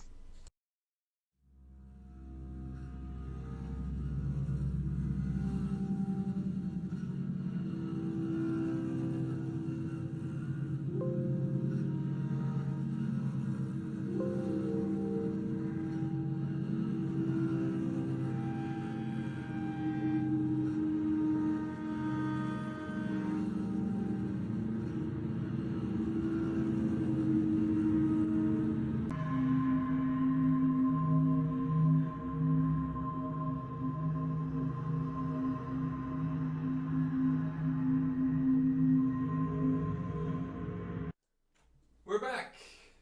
Hey. Welcome to part 2 of session 20. 20 sessions. Oh. Right, okay. Oops. 20 sessions and Bry still can't remember what pronouns mine and Emily's character use. Em's character. Hunter's Mark. I'm also rubbish at that in real life, so I feel like I Yeah. try really hard. It's not I'd never do it on purpose, but I am rubbish at it. Okay. So, Sepsis, you get back to the hotel alone. Sounds right. As you walk in, the woman is in the glade. There's a gentle rain, but as the raindrops touch you, you don't really feel them. The receptionist is just there, smiling with her head kind of back. We're on drugs. Yeah, I'm going straight up to the room. Okay. I'm not interacting with your NPCs, Bry. You go straight up to the room. It is not raining in your room. Do you want to do anything before they get back? No, I'm gonna set up in like a corner in like a darker, like a shadier area of the room, Okay. and I'm gonna look through Worm's eyes, Okay. just like watch people coming in and out of the shop and Cool. take note of what people are ordering and whether there's anyone interesting and that sort of thing. There are very few people who come into the shop in the 5 minutes it takes them to return. No one really speaks to the shop owner. They just browse the cards he has on the tables for a bit and then leave. But then a few minutes later, there's a lot of noise as your friends, without Clint, make their way back to the hotel and enter the room. Hey, Sepsis. Is Sepsis still looking through Worm's eyes? Mm-hmm. Yeah. I can't see or hear what's going on in the room. Alright. Sepsis? Sepsis? Sepsis blanks you. Alright. Alright. Really, Clint, don't worry about them. They're not It's the not most... there. Clint's not I there. think that might be how they sleep. You're going to have a sleep? No, I think that's how Sepsis sleeps. What, just upright and staring blankly? Oh. I go over and do this. Clench their eyes. I don't poke them or touch them, I just go, hello. They're breathing, I'm not worried. Alright. I'm going back in this bath. It was amazing earlier. Mm. She strip off and go back in the bath. Yeah, Guys, but I drop disguise self and then get in the bath. Okay. yeah, obviously I dropped disguise self. I'm trying to wash out, because it's like a running stream, you said? Yeah. Yeah, I'm trying to wash out the black dye from my hair. Okay. The water does very quickly go black around you, but it gets washed away, so it's fine. You know, this is handy. Does my hair go back to red? It's very, very dark red. So Like a muddied red. yeah. Has The anyone dye. got a washing up liquid? No, I'm kidding. Lemon. I'll come back to myself after a few minutes if I haven't seen anyone interesting in the. No one interested in that yet. So you come back to yourself, and you're presented with your two friends in the bath, and Ace nervously trying not to look at their nudity. And I am absolutely boobily breasting about. Oh, yeah. Were you successful in your errand? Mm-hmm. I point to the bottle of wine on the side. In the Hessian sack with the pretty. Yeah. Apparently it contains quite a lot of opioid. It's a shame to waste it on. Just a gift rather than. Well, it's a shame to waste it on someone who isn't us. Presume that cost you a coin or two? A bit. But I have the card of the wonderful gentleman we bought them from. So we can always look for him again.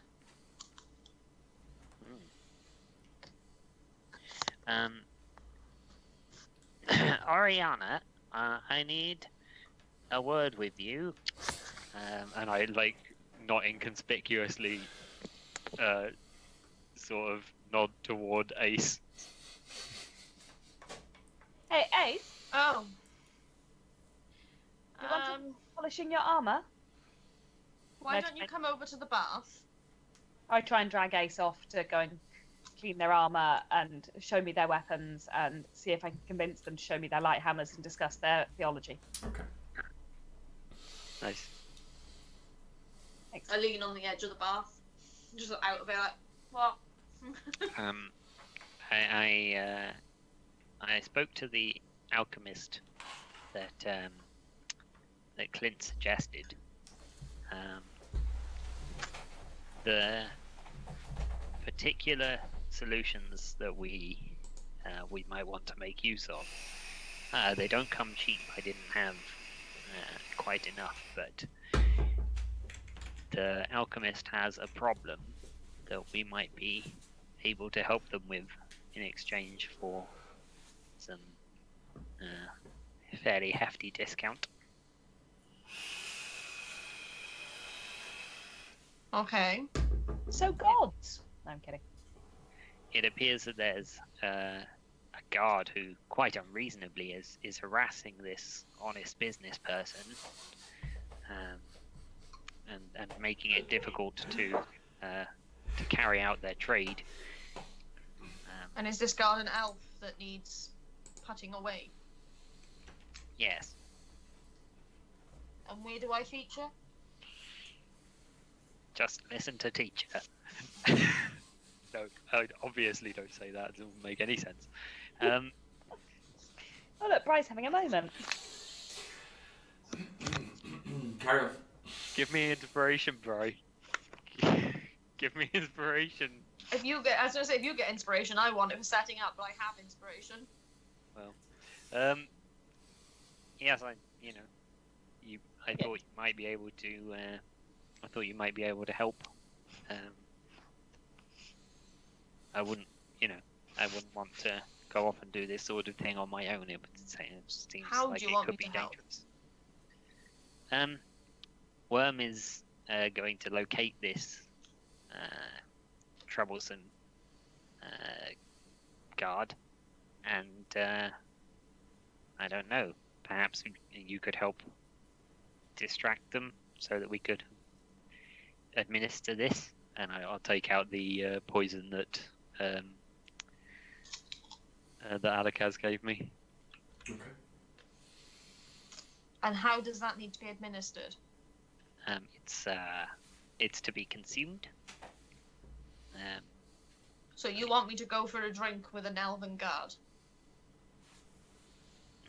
Yeah, I mean, it couldn't hurt. What, not up to seducing yourself? Well, not my area of expertise. It's not hard. Just disguise yourself as something with breasts and... I'm sorry, Yes, I'm such a sepsis flirting, and I know I'm not there, but that is the funniest thing I've ever imagined in my own head. I don't think appearance is the biggest problem that I would have. Hello. I'm attracted to you. Unless How do you expect me to get that? I have zero... I'm not good at sneaking things. I don't expect you to do the poisoning. I just expect you to distract them. When it comes I mean, to if you were your Durgar self, I suppose it would make sense for you to bring drinks over to us. here's what I was thinking. Let me know if this sounds. Get a reputation poisoner. Let me know if this would. Yeah, well, none of us want that. Let me know if this sounds like it will work to you. I was thinking that you would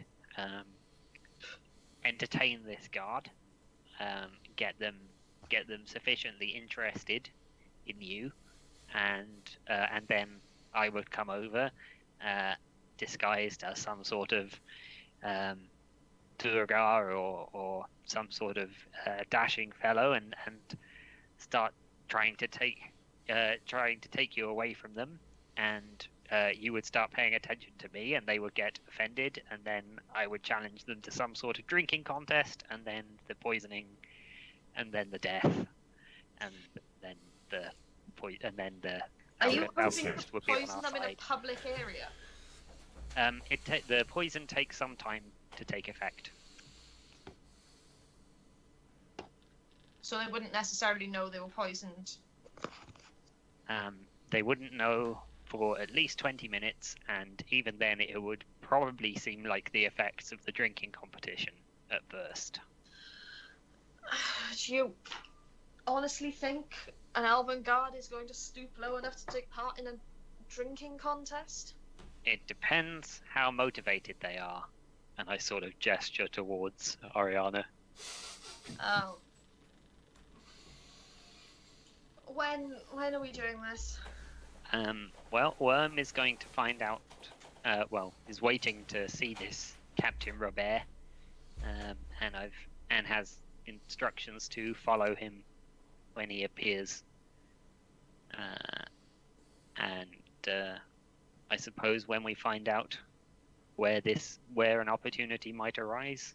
That's something that we need to be alert for. Okay. Let me know where you want me and when. Yeah, seems like something you've said before. Yeah. At some point, we're all going to end up neutral. Boss. Boss. Speak for yourself. Boss. Neutral. Boss. Or as am. Boss. Hang on. And Boss. yes, Worm? Is bloke, he's making your friend look a little bit uncomfortable. Did my friend, big air quotes, greet them by name? Yeah. What name did he use? Robert. Robert? Yeah, that one. It seems like that's a weird mishearing because it seems like you misheard it like it's spelled. I can't spell. Well, that just makes it even more baffling. And I'll. Are you talking to me or? That was telepathic. Uh, And I'll scurry away into a corner and start seeing through Worm's eyes. Okay. There is then currently standing, leaning on the counter, looking, for all intents and purposes, very relaxed. A elven guardsman, quite grizzled in features, greying at the temples, unshaven.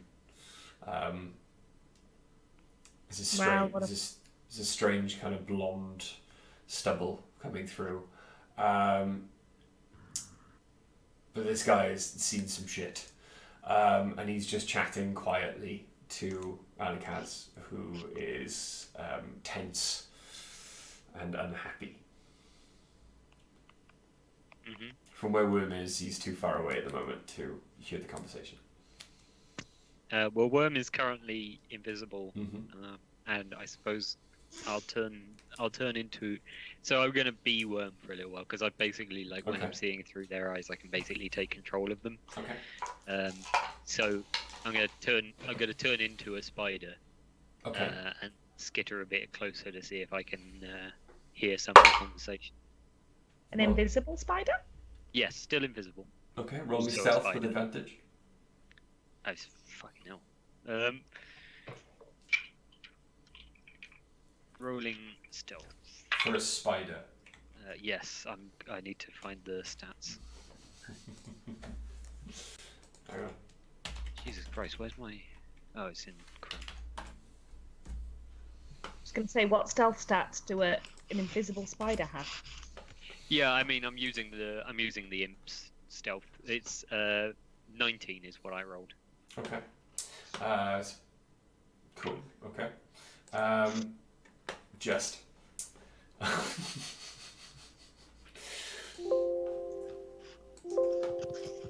Okay, so you get closer and you can hear the conversation. It's like,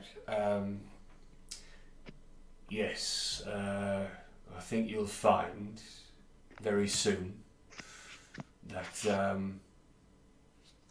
there will definitely be one less affluent alchemist in the city of Cardid. Guarded. Sorry, did you say this is an elf? Mm-hmm. Doesn't sound like any of the other elves. He's a much more grizzled elf. Mm-hmm. Okay. I myself have already dealt with the shipment that we sequestered before, and yeah, we are coming that much closer to finally arresting this disgusting, vile, underhanded criminal. And Alikaz just kind of nods, and I wish you luck in all of your endeavours, Captain Robert. Thank you very much. I will take that on face value, and believe you meant it with all sincerity. I'll catch you later. I'm finishing early for the day. Market day's quite busy. I've been on shift for a while, keeping my eye out, watching all the comings and goings, and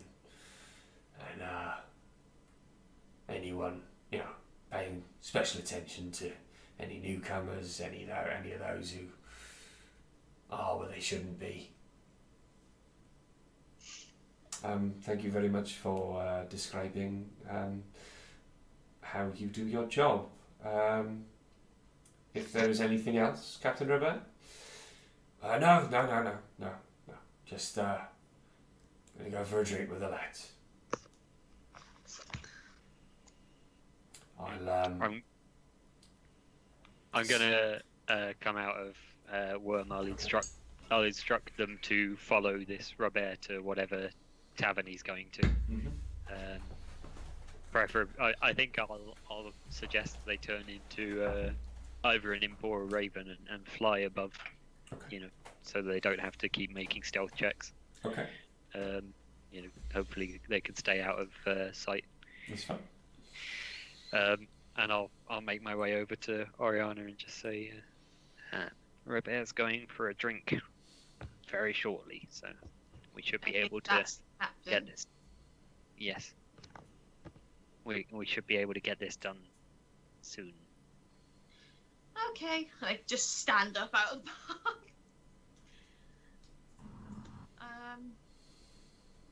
I'll just put my normal clothes on and I just get dressed. Hey, Ori, Yeah? if you're going out, you should consider looking perhaps just as beautiful but a little different. I'm just thinking the Lady Devona may not be seen wandering without an entourage, so perhaps you should look a little different to yourself. Red skin, the horns. That's what I was thinking. Okay. Maybe more like me earlier, so that perhaps your handmaid has gone out to your sister, not yourself. Just a suggestion. I can do that. Red skinned. An actual tiefling. No, it's just I love it's that meme. A non-main character Chan tiefling. No, yeah, it's that meme though, isn't it? It's like D&D book. Tieflings can either be normal skin coloured or red or varying shades of every D&D player ever. No fucking red tieflings. Blue, purple, green. Nobody wants to look like a fucking stereotypical devil. I don't think that's what it says at all, actually. It absolutely does. Yeah, it does. Fair enough. Tiefling skin colour can either be humanoid skin colour or varying shades of red. Fair enough. Purple's a shade of red. It's got red in it. You've got red on you. Yeah. Yeah, and spend some time with Ace. Okay. So Oriana. I've got to tell you, the tiefling on when you go to the races page on D&D Beyond, Yeah. the tiefling next to the word tiefling is purple. I know. And I think this is because they've just decided to just go with it. Just give it up. Yeah. Because it didn't used to be. Right. Okay. Tavern.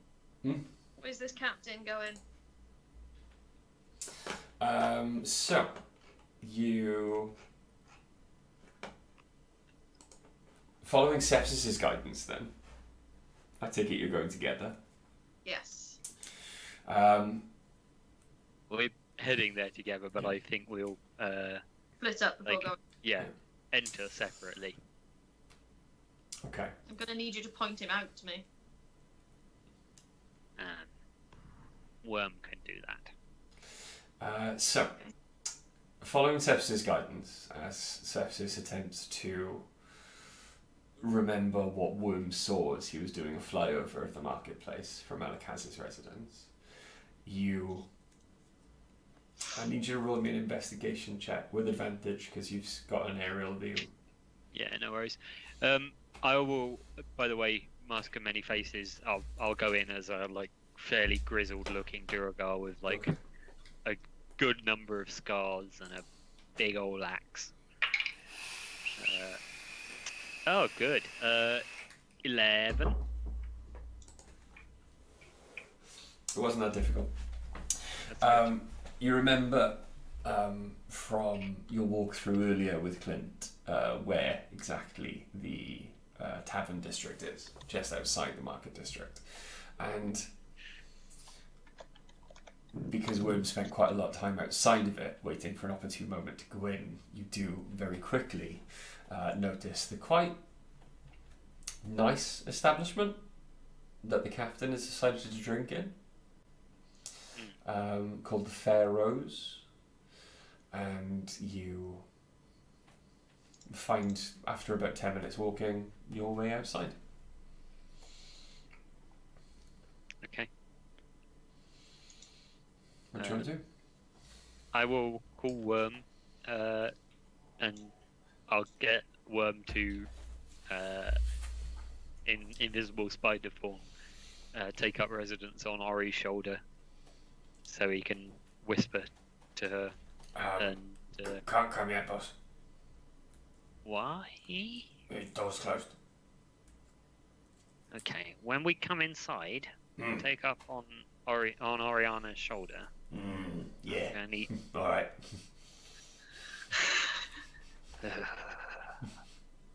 I'm going to need you to point out to her That's the horny one, yeah? which one Robert is. All right. Easy. I'm going to go and find a rolled up newspaper to make sure that you behave yourself. Okay. Anyway. Are you ready inside? I go on in. You walk in. There are many different races exhibited once you walk in. Is the majority of them are elves. The barmaids, every single one of them, you see about 6 barmaids and tavern wenches, are all tiefling girls. But they're all like the small fleshy pink horned version. Fleshy pink horn. I've got one of those. You also see there are a group of heavily armoured half-orcs sitting off to one corner. They're sitting quite prim and proper, and they've got their weapons at the ready. They're not boisterous like some of the orcs you're used to. You see they are led by a large red dragonborn who is wearing no armour whatsoever, apart from a chainmail kind of skirt with 2 large swords drawn across his back. And again, though, the majority of the tables are filled with elves. As you walk in, a lot of eyes turn to you, because most of the elves are guards, and a lot of the eyes that have turned to you do not turn away as you make your way inside.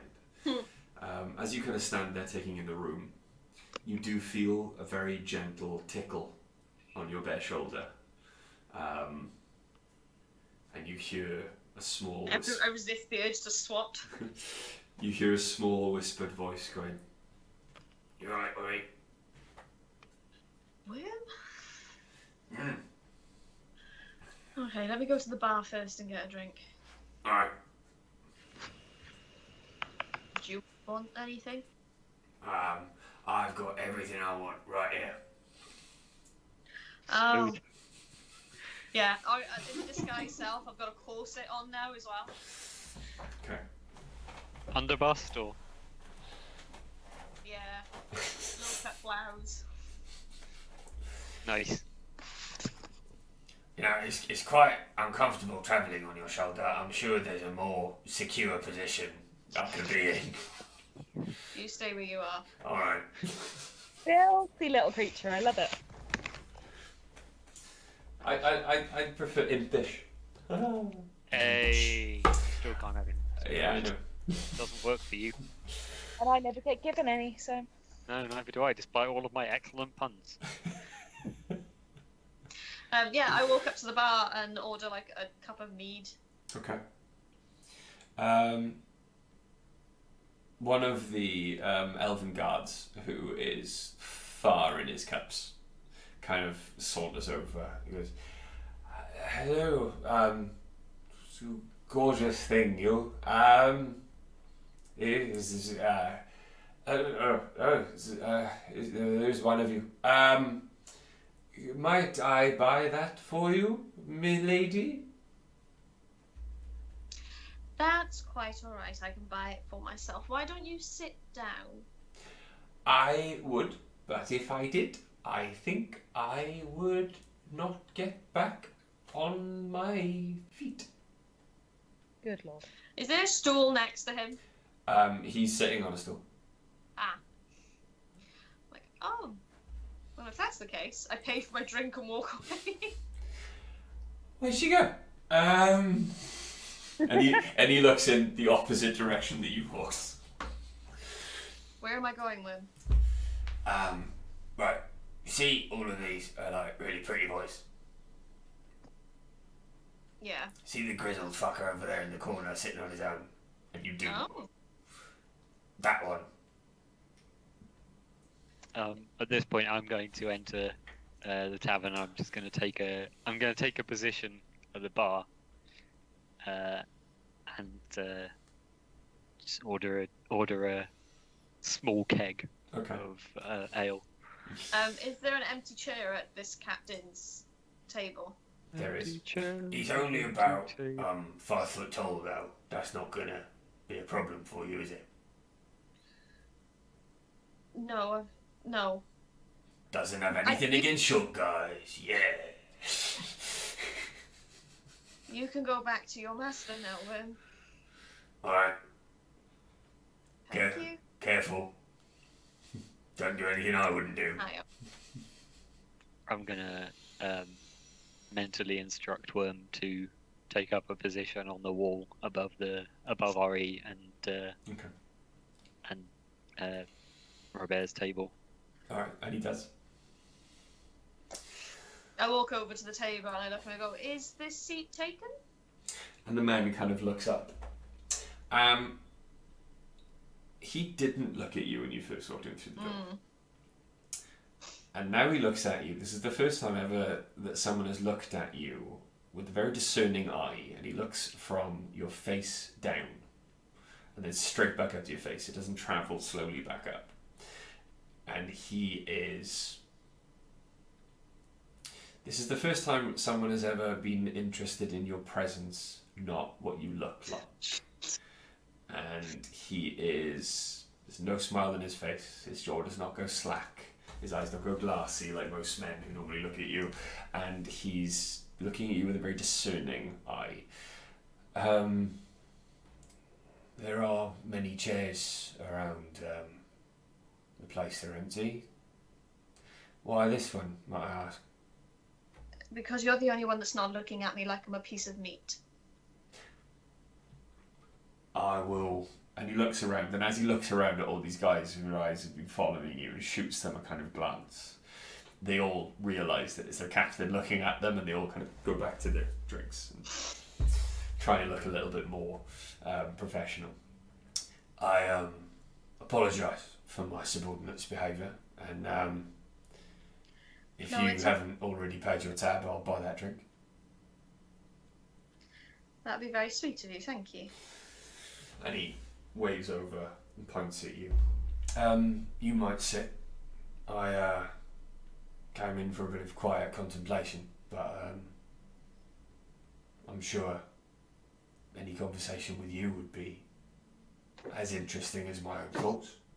Well, if you wanted to contemplate out loud, I'm happy to listen. Well, what it is. All right, please sit. My name's... Sit down. My name's Robert. I know it sounds continental, but I was stationed over there for a bit. But I'm not from there. My parents were. But as you know, you can see the lack of accent. I'm Morrigan. No, very pleased to meet you. Wasn't there I'm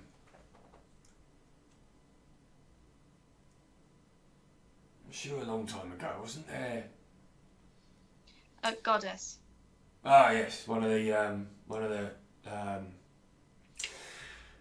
humans once. Yes, my mother thought the name was pretty. Local, I believe. You're from around here. Sort of, yeah. Well, I come from the capital. Not this one. Londinium. Oh, Proper middle of Albion. stationed here though. Hmm? But you're stationed here. For now. Go where they send you. Yeah, pretty much. There's a lot more trouble than it's worth in Kimria.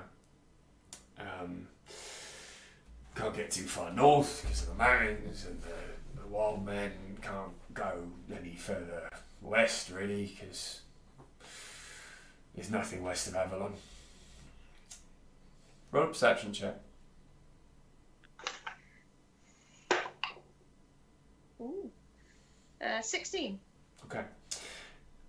As he says, there's nothing west of Avalon. You hear an echo from everywhere. And as you look out of the corner of your eye, you realise that every single person in that bar, within earshot of him, has just muttered, "There's nothing west of Avalon."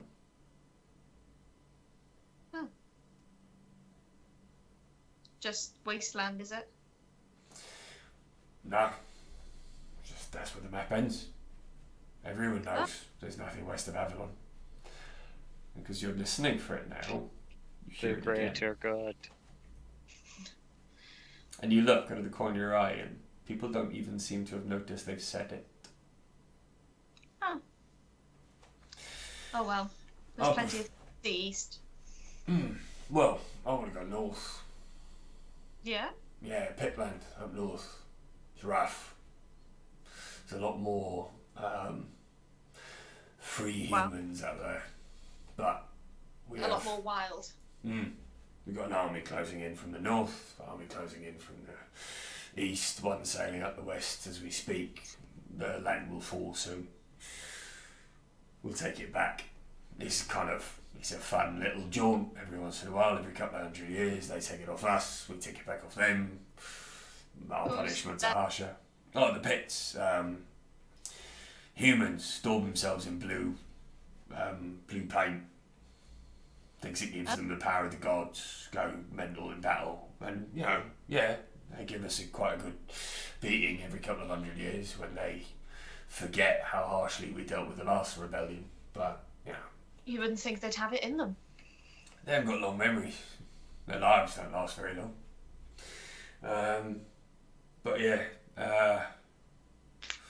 Currently, I'm in a bit of a quandary. Yeah? Yeah. What about? I'm looking for evidence against an alchemist that I believe is trafficking in some incredibly vile, disgusting ingredients. And I can't quite put it on him. I found his last shipment, released it, but I can't quite catch him in the act. And it's definitely his shipment. There's just something about him. Gut instincts can be something to go on. And you're sure it is. The stuff in the shipment couldn't have. I mean, it could be poisonous. I'm no alchemist, but I dabble in herbalism, and some drugs can be used for good as well as being used for bad. The shipment's not drugs.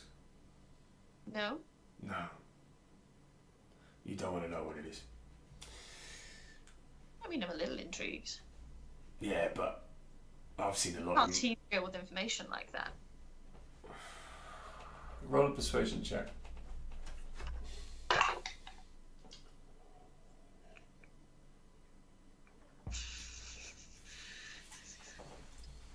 $22. Okay. I Alright. did a tip jiggle. You seem like lady of the world. Like you've seen a lot. But even this almost made me give up my commission and retire. It's children. What race? All of them apart from human, it would seem. What would he need children for? I don't know, but they're never seen again afterwards. Where's he getting them from? Up north, slavers, smugglers. I wasn't There even might aware be other human children, would be but slaves. might be Might human children, be. but I didn't find any in the shipment, and who cares if a couple of human children go missing? Yeah. But no idea what he's using them for. No, the shipment I found had elven children in it.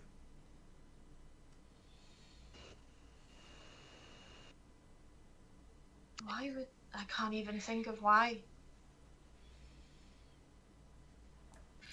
How bizarre. I think this is going to be the moment at which I start swaggering towards the table, and by the way, I have poisoned the keg that I bought. Okay. Obviously already. Okay. And I will swagger over to the table, dump it on the table, burp loudly, turn fully to face Oriana with my back to this guy. You're right, love. Do you want to spend your evening with a real man instead of this knife here?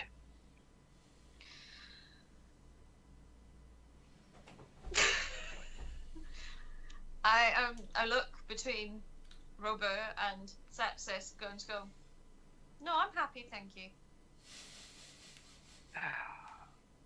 I'm so glad. I mean, look at him. He's been nursing that drink all bloody evening. Can't even get his liquor down.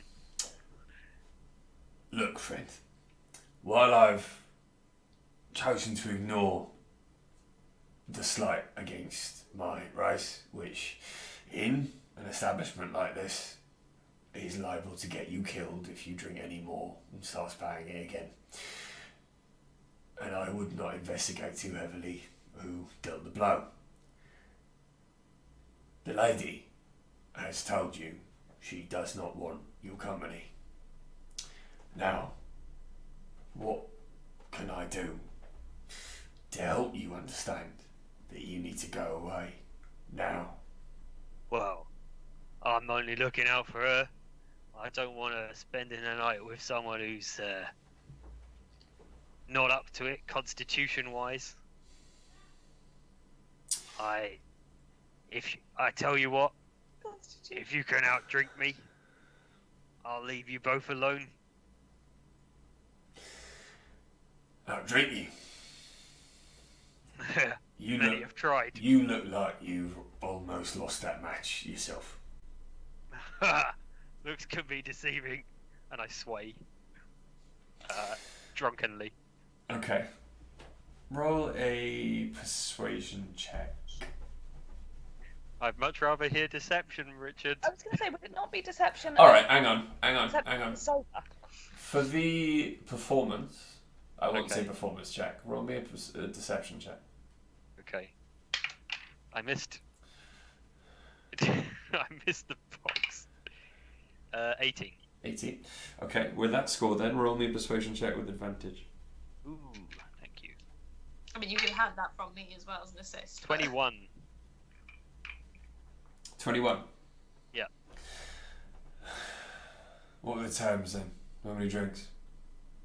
I like this guy. I suppose we just keep drinking from this here tankard, keg.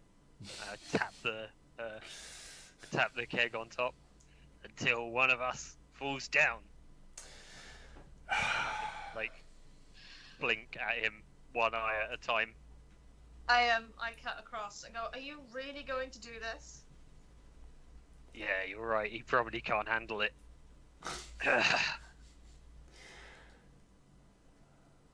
Oh, shut up, you bearded little chode.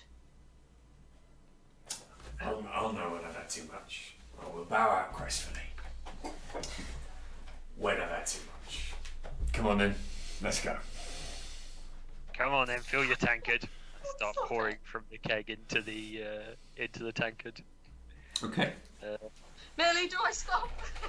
And he necks his tankard straight away. Excellent. I can't. I didn't come on purpose.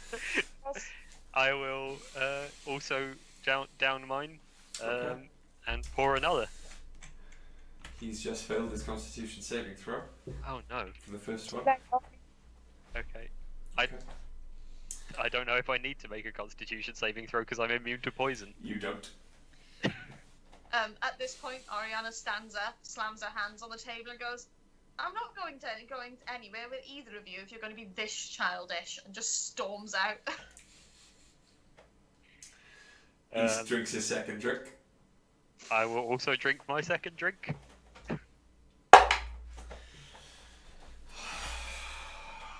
Yeah. How's he looking?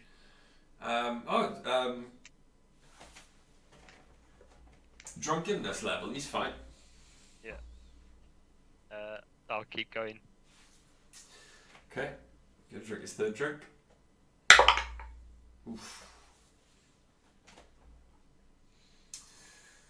That's a natural one. I slam my tankard after downing the third tankard. I slam it down on the table and I go.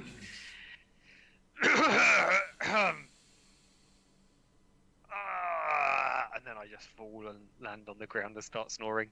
Okay.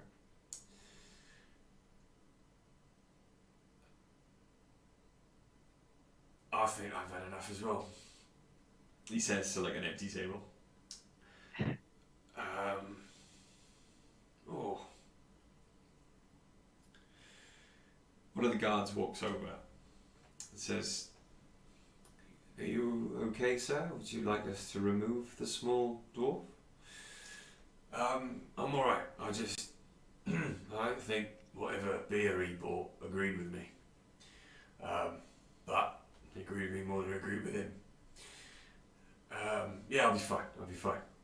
My stomach's just playing up. I will at this point roll over and start very unsteadily making my way to the door. Okay. As you crawl, then he kind of stands up, and the concerned guard again goes to check on him. No, I'm fine. Just gonna go to the little elf's room. I'll be just a moment. And he walks across the bar into one of the back rooms. Okay. Yeah, I am making / have made my way out. Okay. I'm stood outside, like leaning against the wall, arms crossed. And I just look at Ariana and say, "Well, that wasn't exactly the plan." This alchemist friend of yours, Friend is a strong term. do you know what his shipment is? I wasn't aware that he had a shipment. The ones the captain was getting involved with and making dealings difficult for? Ariana, could we move away from this tavern rather quickly now, please? I'm sure this conversation can be continued somewhere else. Fine. And I'll sort of make my way very quickly into an alley, with Worm following to make sure that we're not being followed. But Sepsis is a good boy. As far as Worm can see, you're not being followed. Okay. And I'll mask of many faces and change into, I don't know, goblin. Okay. Goblin tradesman. Okay. Of some sort. What shipment are you talking about, Ori? You said the reason we needed to deal with this captain is because he was having an issue, causing issues for the alchemist.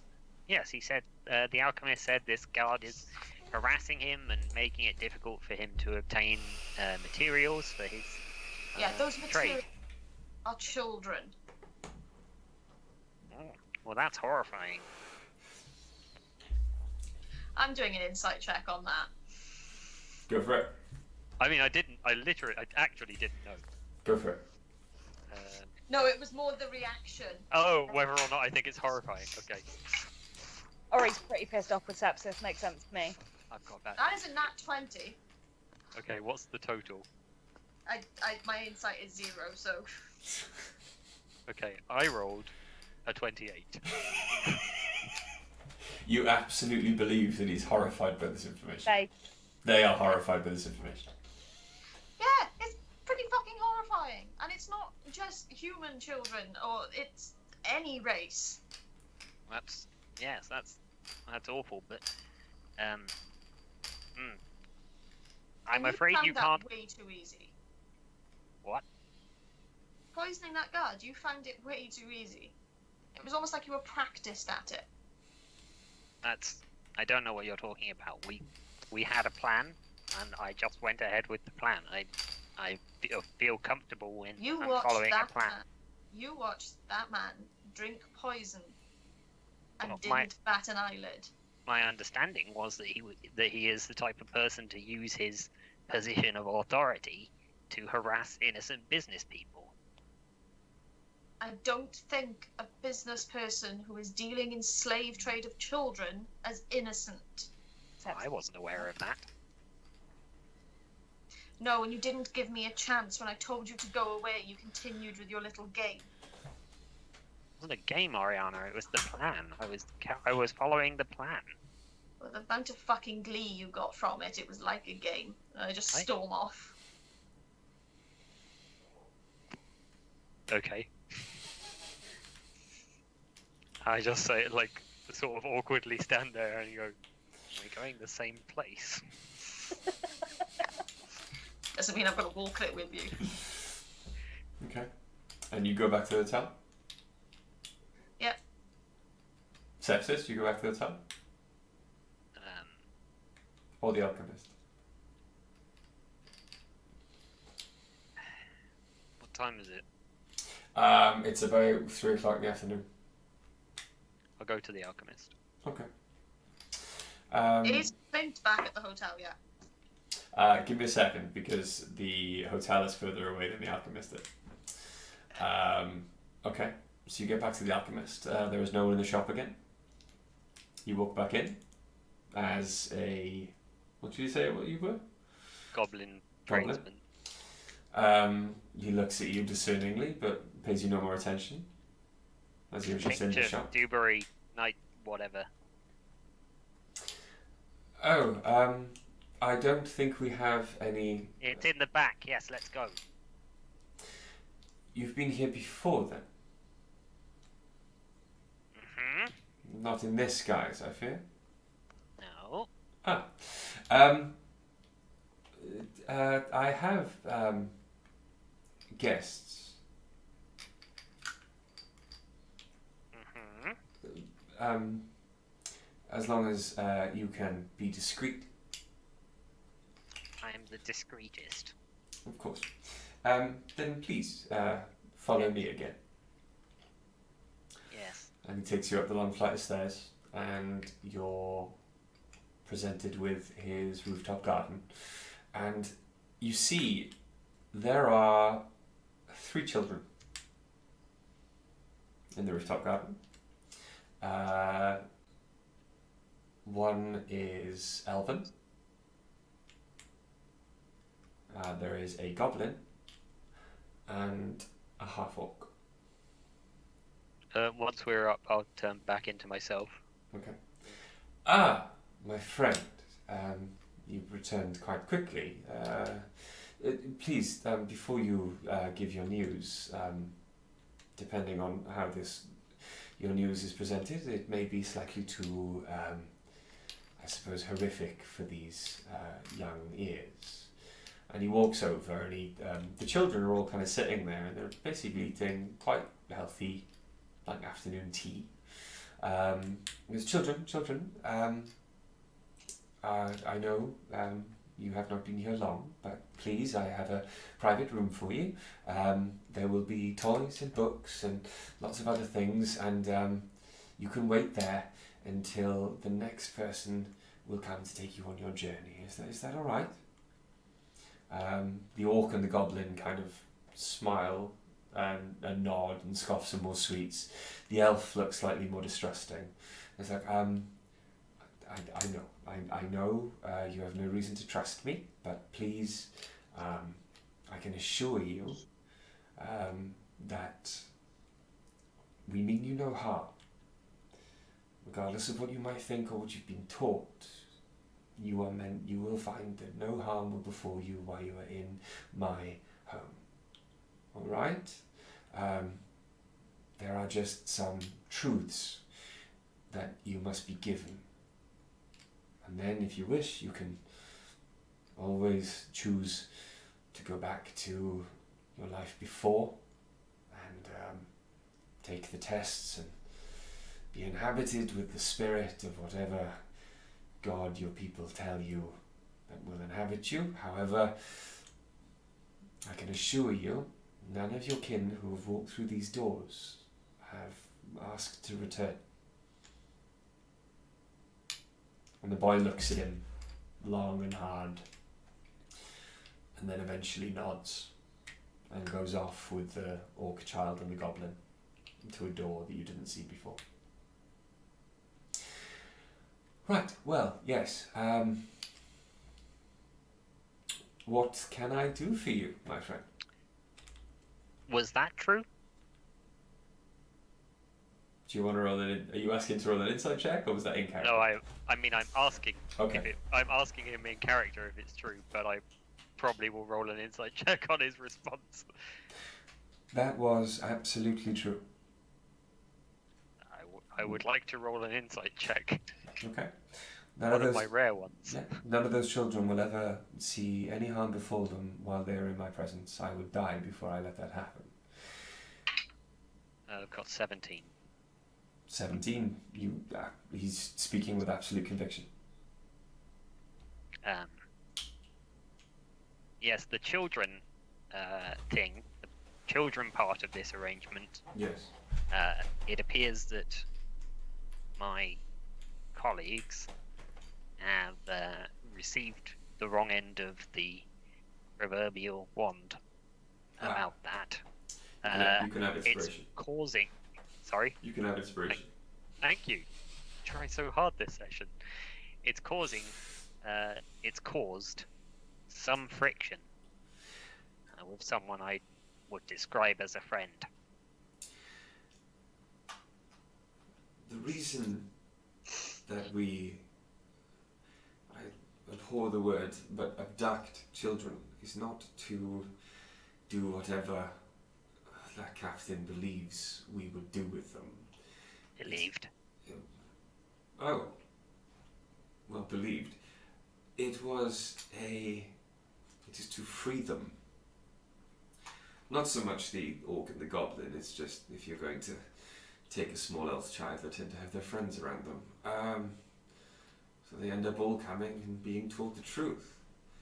That their elders are lying to them, and if we can catch them young enough, then they aren't perverted and brainwashed against the natural order. They are... How much do you know about the elves and their plans, their intentions for the world? Very little. Well, I might only know a little bit more, but they are not the same as they once were. My people... and he kind of shrugs his robe, and you see more of the blue skin, and there are kind of gills at the back of his neck. And my people, the Tritons, we have existed for millennia under the sea in hidden cities, and Under the sea. we used to get along quite well with the elves. For the most part, whenever they ventured close enough to the shores of the land to speak to us.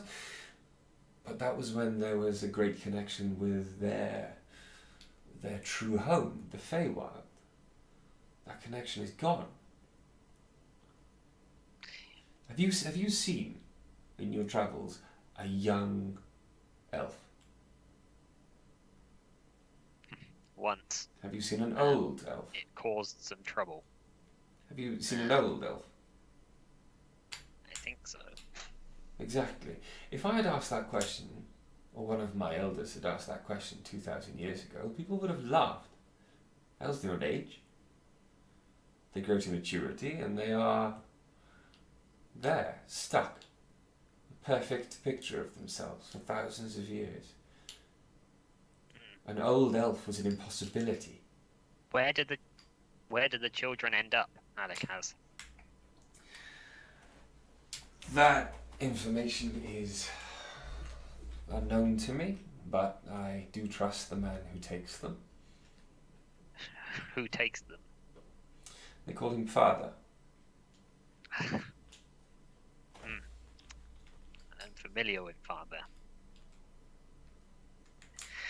I have seen at least one elf sent to him many years ago who has grown to maturity.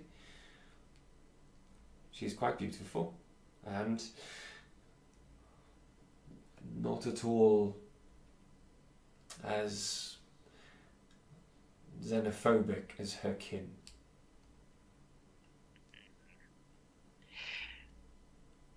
Well,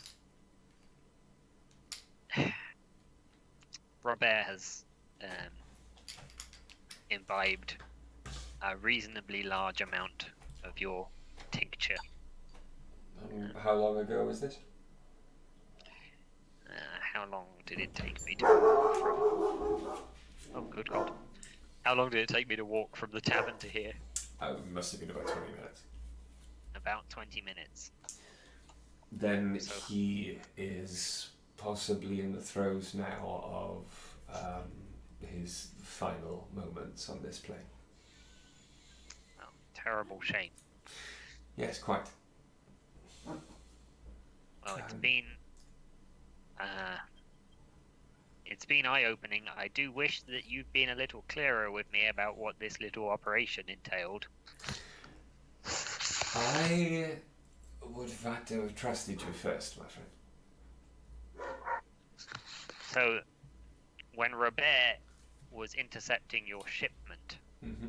he was sending these children back to where they were being indoctrinated.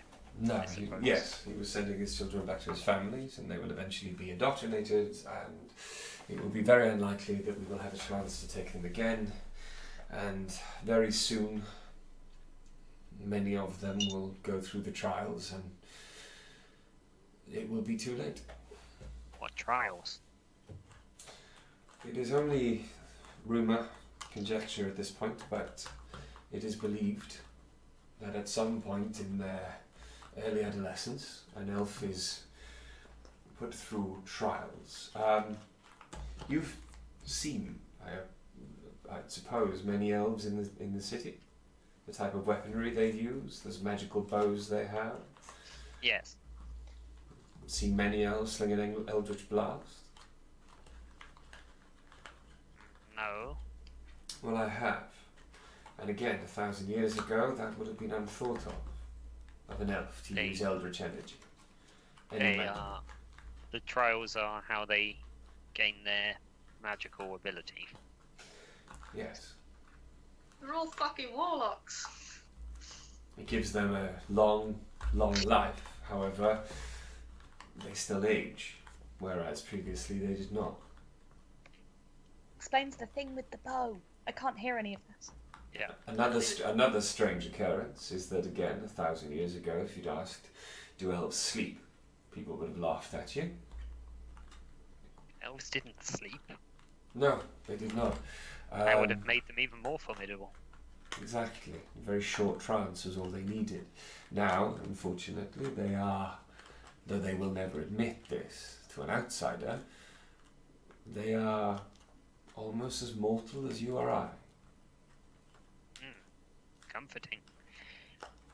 This is a lot to think about.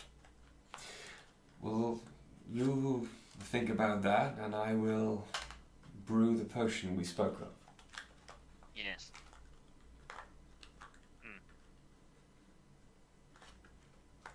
If you return tomorrow, you may have your poison, and for doing it so expediently, I will give you a great discount. However, You wanted the aware poison?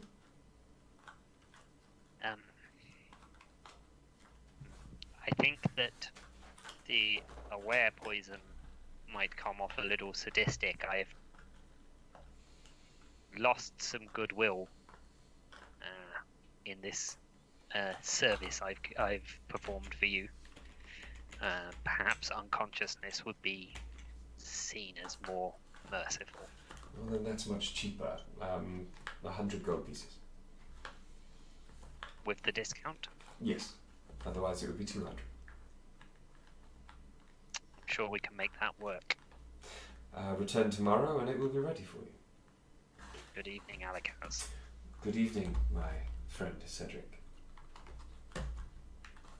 I'll leave. Okay.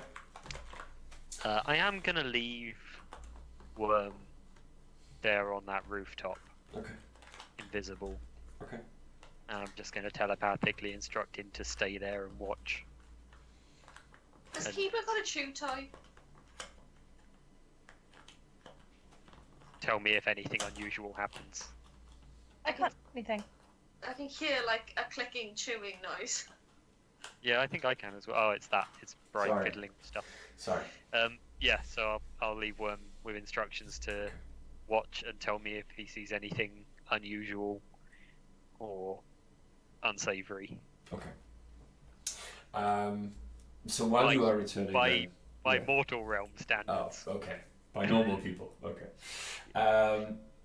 So while you are returning to the hotel... Oriana, you return to the hotel a lot sooner. Ace and Dice are there. We are discussing pantheons. Hi, Ari. Hello. Hi, you okay? You smell like a brewery. Yeah, I've been to a tavern. Did you have a nice time? No, Sorry. it's fine. Why not? You normally love going out. I'm not normally going out with the aim of poisoning someone. I have a funny feeling that if you said that in front of Ace, they'd probably freak out. Just saying.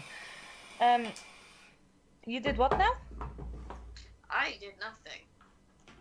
Okay. I acted as a distraction and a way of enticement. Because apparently that's all my worth. It's something you're good at. It's not all you're worth. Yes. You are good at it. Alright. I'm feeling a bit shitty and a bit torn up. What's the matter? What was the problem? Not that poisoning someone is not usually a problem, but say they were a bad person. Captain of the guard sticking his nose in where he shouldn't, but then I wonder if what he was sticking his nose into might have actually been something he should have been. But we need him out of the way to help with our problem.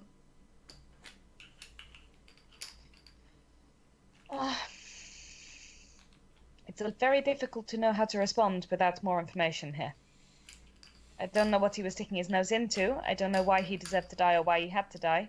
The alchemist Do know more about Thor now. has been shipping children around. I can't see there would be many innocent reasons for shipping children unless you were someone like Malcor. But Malcolm never abducted children, and these aren't humans. What sort of children are we talking here? Anything including elves. What use would an alchemist have for children? Your But- guess is as good as mine. I don't touch alchemy. Can I make an intelligence check for what I know about alchemy to see if children would have a purpose? Knowing full and well that they don't, and this is very difficult, but can I roll it anyway because I feel I should? Go for it. This is fucking excruciating. Yes, it is. Rag. Alright, anyway, my roll would be, just so we're clear, 17. Are children used in anything in alchemy?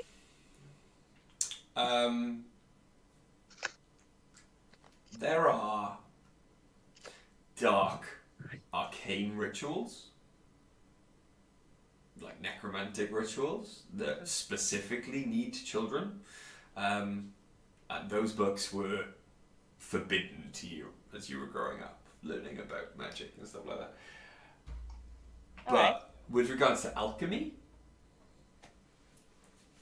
I mean, unless they were siphoning off the tears of virgins, Yeah. which children should be, then yeah, you can't really think of anything. Greg, I just saw a fly in your room. There is a big fly, and it's annoying the fuck out of me. We just watched it fly straight across the camera. It's really pulling me out of this horrible moment that Briar's crafted for us. Yeah, it is a horrible moment. To be honest, Ariana, there is not a great deal of use for children in alchemy, to the best of my knowledge. Some perhaps very dark necromantic individuals. I don't know. I feel like it might be a slave thing, or I don't know. I guess I'm more upset with the first time in a very long time somebody looked at me like I wasn't just a piece of meat and actually wanted to talk to me. And I've just led him to his death. I know that feeling, but for different reasons. Sometimes people can be reasonable in the moment, but it doesn't make them good people. I'm not saying they deserve to die. I don't know anything about them, but no one is truly innocent, right? It's at that point that you hear footsteps coming through the portal, and Clint walks through. He's like, "Christ, Nora, you were stomping across the marketplace earlier, weren't you? I couldn't catch up." What? The alchemist you suggested Sepsis go see? Hi, Clint. It is a pleasure to see you too. Yeah, Alakas? Why is he dealing with children? Oh. Right. Okay. Not human children either. Why? Because he doesn't need to do it with human children. I don't really know the ins and outs of this one. It's for people much higher rank and older and probably wiser than me. Are the children safe?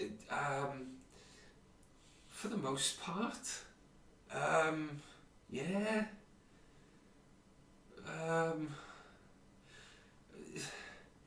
The life that they're being introduced into, not very much, but yeah.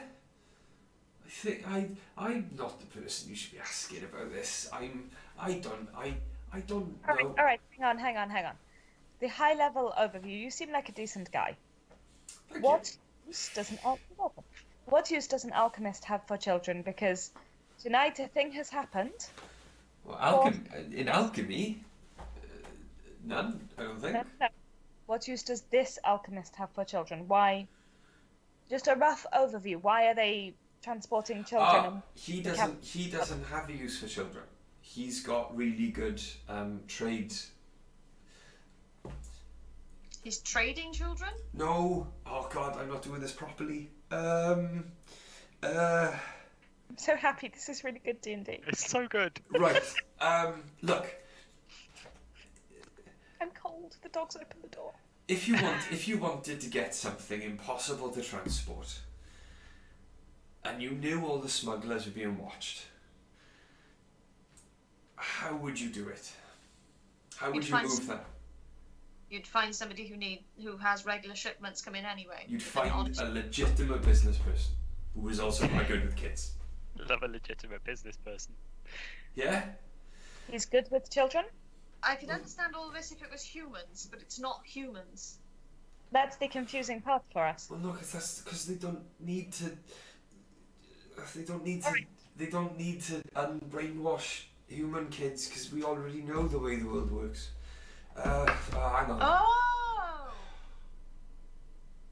That's actually a little comforting. You're taking non-human children and setting them up in their lives where they won't be raised the way they would be by their parents. Yeah. Sorry. There's some towns. There was one west. Home. I can't remember the name of it. There's Nidum. Yes, that's the one. But there's towns like that everywhere. They're like hidden in valleys and stuff like Then that. where the hell was I picked up from? You're an odd. You were always an odd. I never heard of a pure blood tiefling before. I don't know. I was in Nidum by a gnome.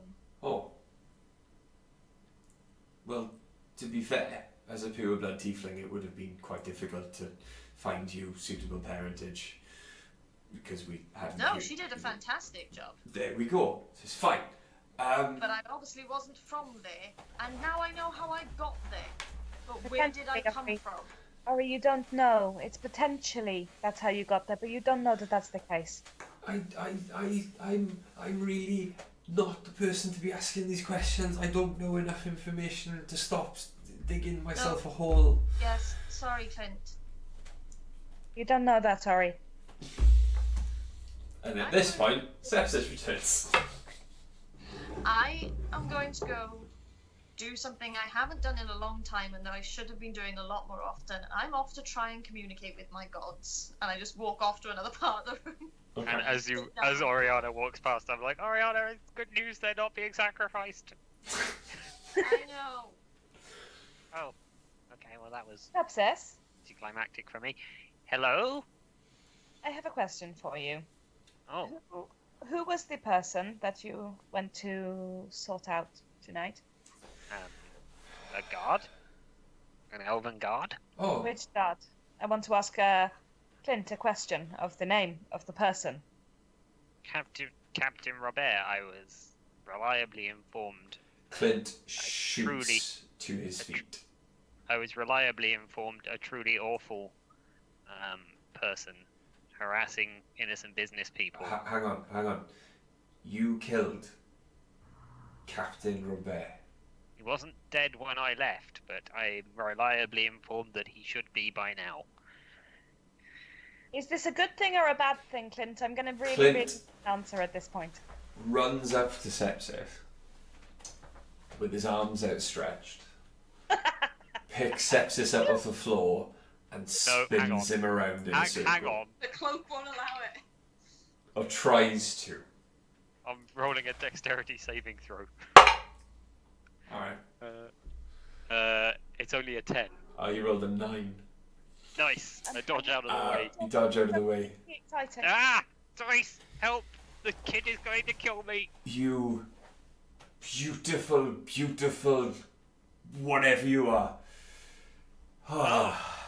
Dice, I don't think he's going to kill me, actually. I'm sat in the corner watching this, like I'm trying to pray, but I keep getting distracted. I'm like, would his death be enough for Father to trust this? You see this? And he pulls like his collar down, and there's a huge scar that you've seen before, just like across one of his like pecs. He did that. See, I was correctly informed about this Robert being an awful bastard. I've had Yes, that. I'm sorry, Sepsis. I've had that since I was 10 years old, that scar. 7 years I wanted to get my own back on him because he tried to kill me for taking a piece of bread that was about to be thrown into a bin. Just a little snack, guys. Bring him. Look, Clint, would that be enough for Father to trust us? you've been given a job, Ori. Probably not, but it would maybe help once you've completed your job to... You have no idea how bad he's been to the human kids. How many of those children you met in Mother's Place were terrified of him. Well, he won't be darkening anyone's doors anymore. Well, from a certain perspective, it sort of sounds like I'm a hero. It sounds to me like you should have done some more research before you went ahead with this. I think it's had a good outcome by the sound of it. But it doesn't sound like we knew enough before we went ahead. Yes, perhaps in future we ask more questions before agreeing to poison the Elven Guard. I mean, I don't personally he's have an elven guard. How good are any of them? It depends. Some of them it sounds like I might. literally have an Elven girlfriend. And Clint looks at you. What?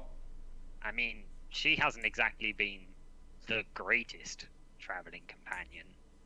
I mean, she doesn't travel with us, and she's kind of What? has no pull anywhere now. You know, she's a disgraced ex-wife. She did save our ass though. Yeah, she did save us. But she wouldn't sit down and eat with Dice and Ace. Can we go back? What? 1 I mean, second. Clint. girlfriend's a strong term. More of... Oriana can be very charming. Actually, I will add as well that while she did not sit down and eat with us, she did give me a drink, which I think for an elf is actually very impressive. What do you think, Clint? She handed me an alcoholic beverage and said, "Here." You know, girlfriend was a strong term. Hang on. Slept with her several times. Hang on. You seduced an elven woman.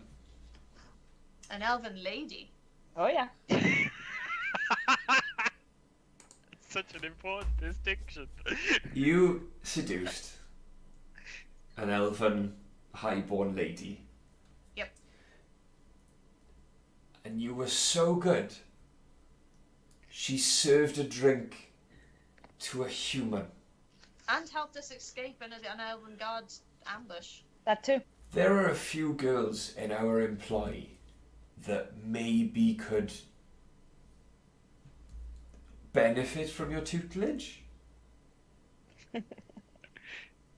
I mean, I think my main appeal is being unique. Okay. There's Right. always It's happy help. help though. We could paint them blue. I honestly- You're a very confusing group.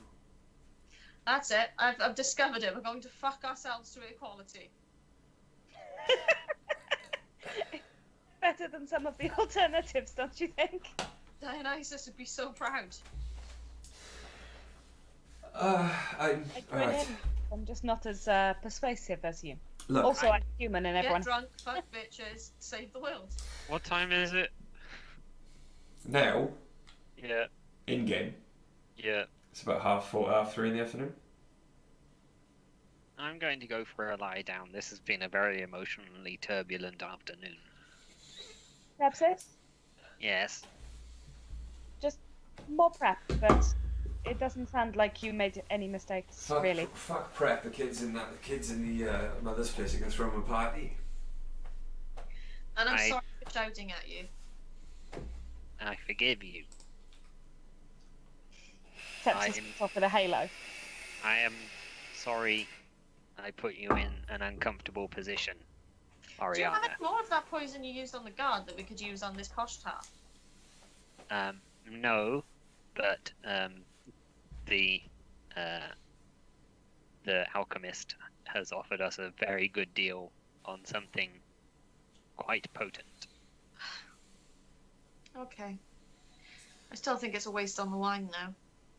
What, the opium wine? Yeah. If we have another 20 gold, we could get a standard bottle of wine and give that to him. Sounds like Would there's money to the be Altair made in this again? city. Hmm?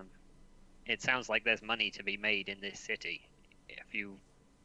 This seems like a good place to be if you're looking to earn money to buy fancy wine. I actually like Kedith. It seems like a interesting place. I'm not so keen. Maybe you can all stick around for a while after you earn Father's trust. Potentially we need to earn some money. It would depend on We need whether to we earn can some money, find. but it's very risky. It would depend on whether we can find some way to prevent. The trace. Yes. Finish It's this because job we and went there's the round other that jobs. we put Tau in risk. But what we don't want to do, Clint, is bring the same hunters down on you guys that we brought down in Tau. Tau. Finish this job. I'll have a word with Father. I take it you prefer jobs east, south? South. South. East and south. Also north and west. What's yeah, also north and west. Basically anywhere. Not East, here. east and south is where we're trying to head. Let's get this I'm job done. I'm sure Father could find you work on the continent. Now that is potentially very good news. It's interesting. Do you think he can help us with getting to the continent? He could definitely point you in the right, cheaper direction. Sounds like this job is worth doing and worth doing well. The news. Yeah, the children. Yeah, Well, and the young person. he wants a chance to thank you. He's new to the city. He came across from Albion. He heard that Cymru was slightly more lenient on children, but found, well, humans, but found that it wasn't that much so. No. Is the girl okay? She was very young. She's fine. Hang She'll on, who bounce are we back. talking about now? There was a slight incident with some Half-orc bullies. folks beating up some human children. Oh, we're all heroes today. Good. I'm going for that lie down now. He's said that his name is Stefan, and anytime that you're ready, he'd like to actually pay you thanks in person. Well, I think once this is all done and we've spoken to Father, we'll probably be heading back to Mother. For that party they're gonna throw for Sepsis. Yeah. I'm sure Sepsis would love that, and I give Sepsis a slightly sort of stance there. I am fully bundled up lying under a hedge. Aww. I take it there's still no news from Malcor. No, Father hasn't sent any word anyway. I know he was looking into it, but Okay. What we need is a cleric. I'm gonna need to report to him that you're aware of the shipment operation. But I'm sure if you Just make him aware that one of us, I'm willing to admit, was part of it. You've helped, but I'm sure all will become clear as soon as you earn his trust with this. Do you keep records? Of what? The children, where you get them from, where you send them. We don't. Father does. He's the record. He's the record keeper for it all. He remembers everything. It's all in his head. It's not written down. He also said he was a lot older than he looks. You can ask, Ari. I can say for sure that I am eager to get this over and done with so we can start finding out some things. And so I can be purple again. That too. If we save the gift and dope the gift with the drugs from the alchemist, Mm-hmm. then theoretically we could go in the same day. Or My idea was to send the gift over as soon as we can, so if we were to send it over in the morning, you'd expect an invite for that evening. or at least the next day. I was just thinking it would be, well, I suppose then there's still the getting into the building, but if you go in with the haversack, with the little bag, and I wave it, I mean, once he's incapacitated, I can open the door. apart from the guards. We'll find a way of dealing with them. I mean, there are less guards at night. So you go in the evening, spend some time. Generally, when I get invited to men's houses, it's in the evening. You're very pessimistic today. I need to spend some time with my gods, I think. Well, we can figure this out later. I'm gonna go get high over there. Okay. So Sepsis Spend some time with your gods. Look, we all pray in our own way, okay? No, to be fair, ancient Me too, Greeks. Greg. Greg, what? I said we all pray different. Turns out I pray with a joint. Yeah. A shame I you like can't. Was my pipe, and I ask 420 Hades what the yesterday? fuck is up. As you're walking off, I go, you could always skim some off the top of the wine. No, I just need the herbal smoke kind tonight. Herbal life. Okay. Emma? So you go Right. and yo. That was fucking astonishingly good. It was good fun. The whole of everything that's happened. Okay, hang on. Because I know it's the second session in 2 days, so I think. Oh, I wasn't trying to wrap things up. I wanted to say, well, while it's fresh. I know, That but was Wow. good. I'm going to. I think we should wrap things up here, because anything from here on in is going to be quite involved. And we don't have M. And Yeah, and I hope we have M for the actual heist itself. So. either Charlie or I needs to be up at Dice is 7 going to tomorrow spend the to evening receive a chatting washing to- machine. Sorry, what? I said either Charlie or I has to be up at 7 tomorrow to receive a washing machine. I can't wait. We finally get a washing machine. So hang on, Sorry. before we do the goodbye bit. So Oriana goes off and communes with her gods, Yes. and her gods are very chill. Well, yeah, she's basically sat there waiting for any of them to answer to her or any sort of. And She has also got setting up a tiny altar and leaving offerings and things. it will become clear whether that works next time round. Dice Yeah. is going to Chat to Clint. chat to Clint. Spend Okay. some time with another human that's not from the same place. Okay. Get to know him. Spend some time. Sepsis is going to go and rest because it's been a very trying afternoon. Mm. Okay. Been Um, so much peoply. With that, then, we're going to leave it there for this session. Thank you very much for joining us. Yes, so now we can talk about our character stuff. So, Yeah. why was that bit? It's just You know multiple fears. why it was. It You was made great. us feel things. Yeah. You made us. There was plot and there was engagement and. Charlie was legitimately angry there. I could see it. But the Yeah. thing that helped as well was there was guilt, there was relief, there was Yeah.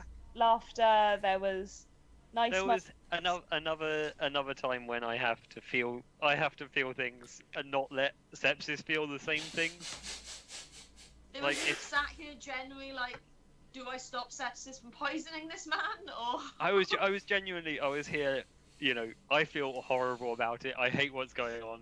I'm like, no, this is all awful and bad and very, very, very bad. But at the same time, Sepsis don't give a shit. It's like, job's done. If Sepsis had found out on their own that this guy was importing children to grind up and make into a tea, they would not give a shit. But I'm here. I'm a human being. Yeah.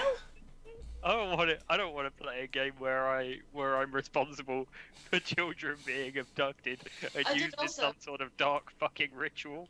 And I also discovered today I cannot insight check sepsis. None of, Sometimes you I can, mean- it depends how they roll. Yeah, it depends how I roll. I rolled a 19 on the dice, and I have a +9, so like 28.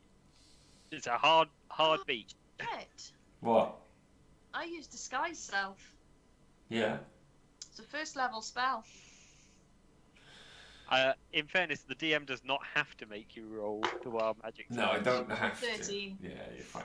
I don't have to make you roll every time. I can choose to. However, normally I would have and completely forgot that you used it. So, yeah, my bad.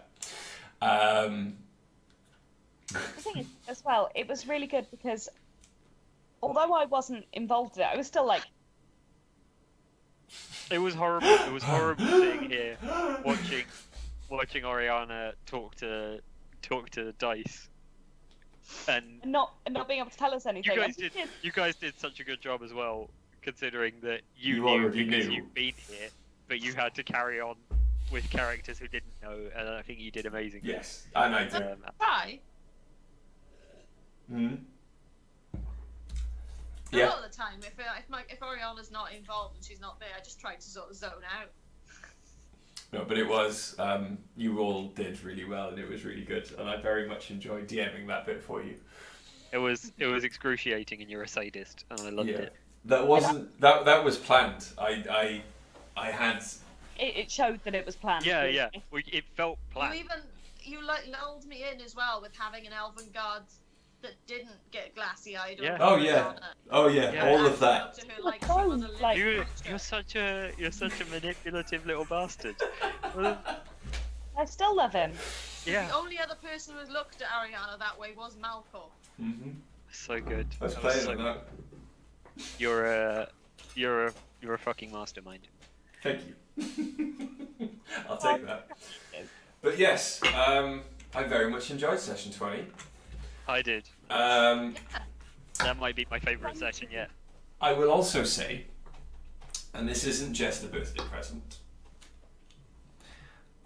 this is because you had quite a lot of emotional role playing, and it was experienced, and you all did really well, and I thought you guys were fantastic. It was beautiful just watching you two argue outside that bar.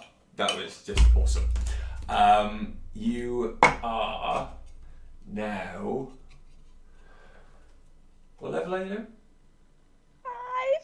5 currently. You are now level 6. Yay! I get my first ability score improvement finally. I can't remember what changes. Cool. So I get my second level in Bard. Hey. I'm so much closer to having send. Because you guys haven't rolled. Hang on. When was the last time you guys leveled up? That was a A while. while. After the mine. Yeah. Yeah. Yeah. Yeah, we did. Yeah. Cool. So do you roll your You do. You roll your hit do points. roll, like, Come on. hit points, Let's yeah. roll your hit points. Okay, hang on. Don't forget you're going to have to do this with them later. Yeah. So I just add it to my existing rolled hit points, don't I? So I roll my hit point dice. I've forgotten how to do this. Roll your hit dice. Which is a D8, yeah? Mm-hmm. Yeah, hang on. I'm being a bit dumb. You can reroll ones because they suck. I love having an ability score improvement. You have no idea. It's been I forgot a what I long rolled. time. I rolled a 3. Wow. Do I roll all of the hit dice? No, you just whatever your hit dice is. So a D8 to D6, you roll one of those. Okay, but I've got one for sorcerer and one for bard. It depends on what class you're going up. Yeah, you roll Bard. the one that you're Okay. leveling up in. Yeah. But it says 2d8. No, it's a D8. Yeah, that's how many hit dice you You have, can- Oh, but but I your rolled hit right, die okay. is a D8. So I've done that, and I've gone up There's a by. 6. So I add 6 onto rolled HP, or That's just right. Add it do on I the add roll. it onto the 25, or do I just put 6? No, you add it on to the 25. That is 31. And then your new max hit Oh. points will be including your constitution bonus. I rolled a 7 on a D8. Nice! This is a good day for sepsis. It's not just that, but I also pumped Constitution with my ability score improvement. Cool. So my hit points just went up from 33 to 48. Nice! I'm the barbarian now. It's I don't get. I now have Song of Rest. Why don't I get an ability score improvement? Because you're hitting level 6, I'm hitting level 4 in Warlock. I'm just saying it. I've got Song of Rest now, but for Ariana, that's definitely hotboxing. Yeah.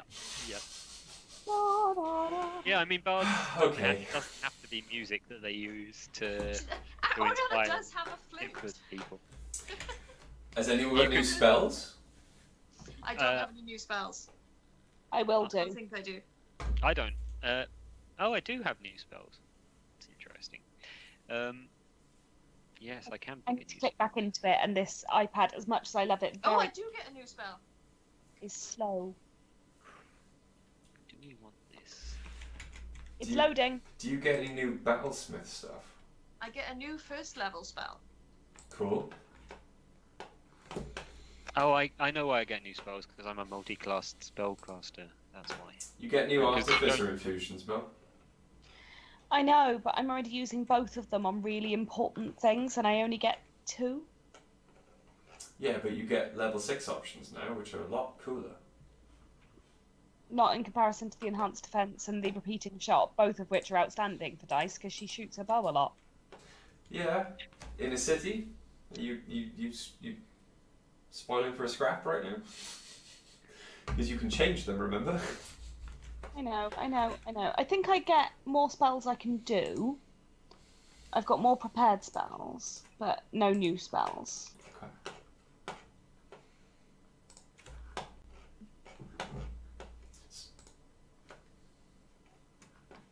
Man, this is exciting. I love leveling up so much. It's not too exciting for anyone watching, but that's cool with me. No, that's fine. Yeah, I mean, I don't know if it makes great television, cool. but that's It's not, fine. that's not the only reason we're here. But while the rest of them are doing that, then again, thank you for those who have watched. Thank you for those who will watch. Yeah, We love you. we love you. We've really enjoyed the journey so far. If they both loved and hated this one, I've got some fucking doozies coming their way. But yeah, thanks for watching, guys. Stay safe. Social distancing, self-isolation. Stay safe. I hope everyone is well, and take care. Stay home, stay safe. Bye. Protect Oh, the that's NHS if you're in Britain. Yes. Protect your local health service if you're not. What was the last one? I'm really, really glad that we're able to continue this for you guys while we are isolating. It is more difficult. It's a pain in the butt, and my bottom hurts, but it's worth It's a it. literal pain in the butt. It's Yeah. all worth. Also, look forward to my new background on Sunday. Yeah. It's also like, it's not just that I'm glad that we can continue it for those guys, but also I would miss all of you guys so much I if we know. couldn't This if we is the couldn't play highlight of our week. Yeah. Yeah, everyone get Skype, contact your family, ring people Yeah. you've never rung before, chat to people, make sure Cool. they're okay as well as yourself.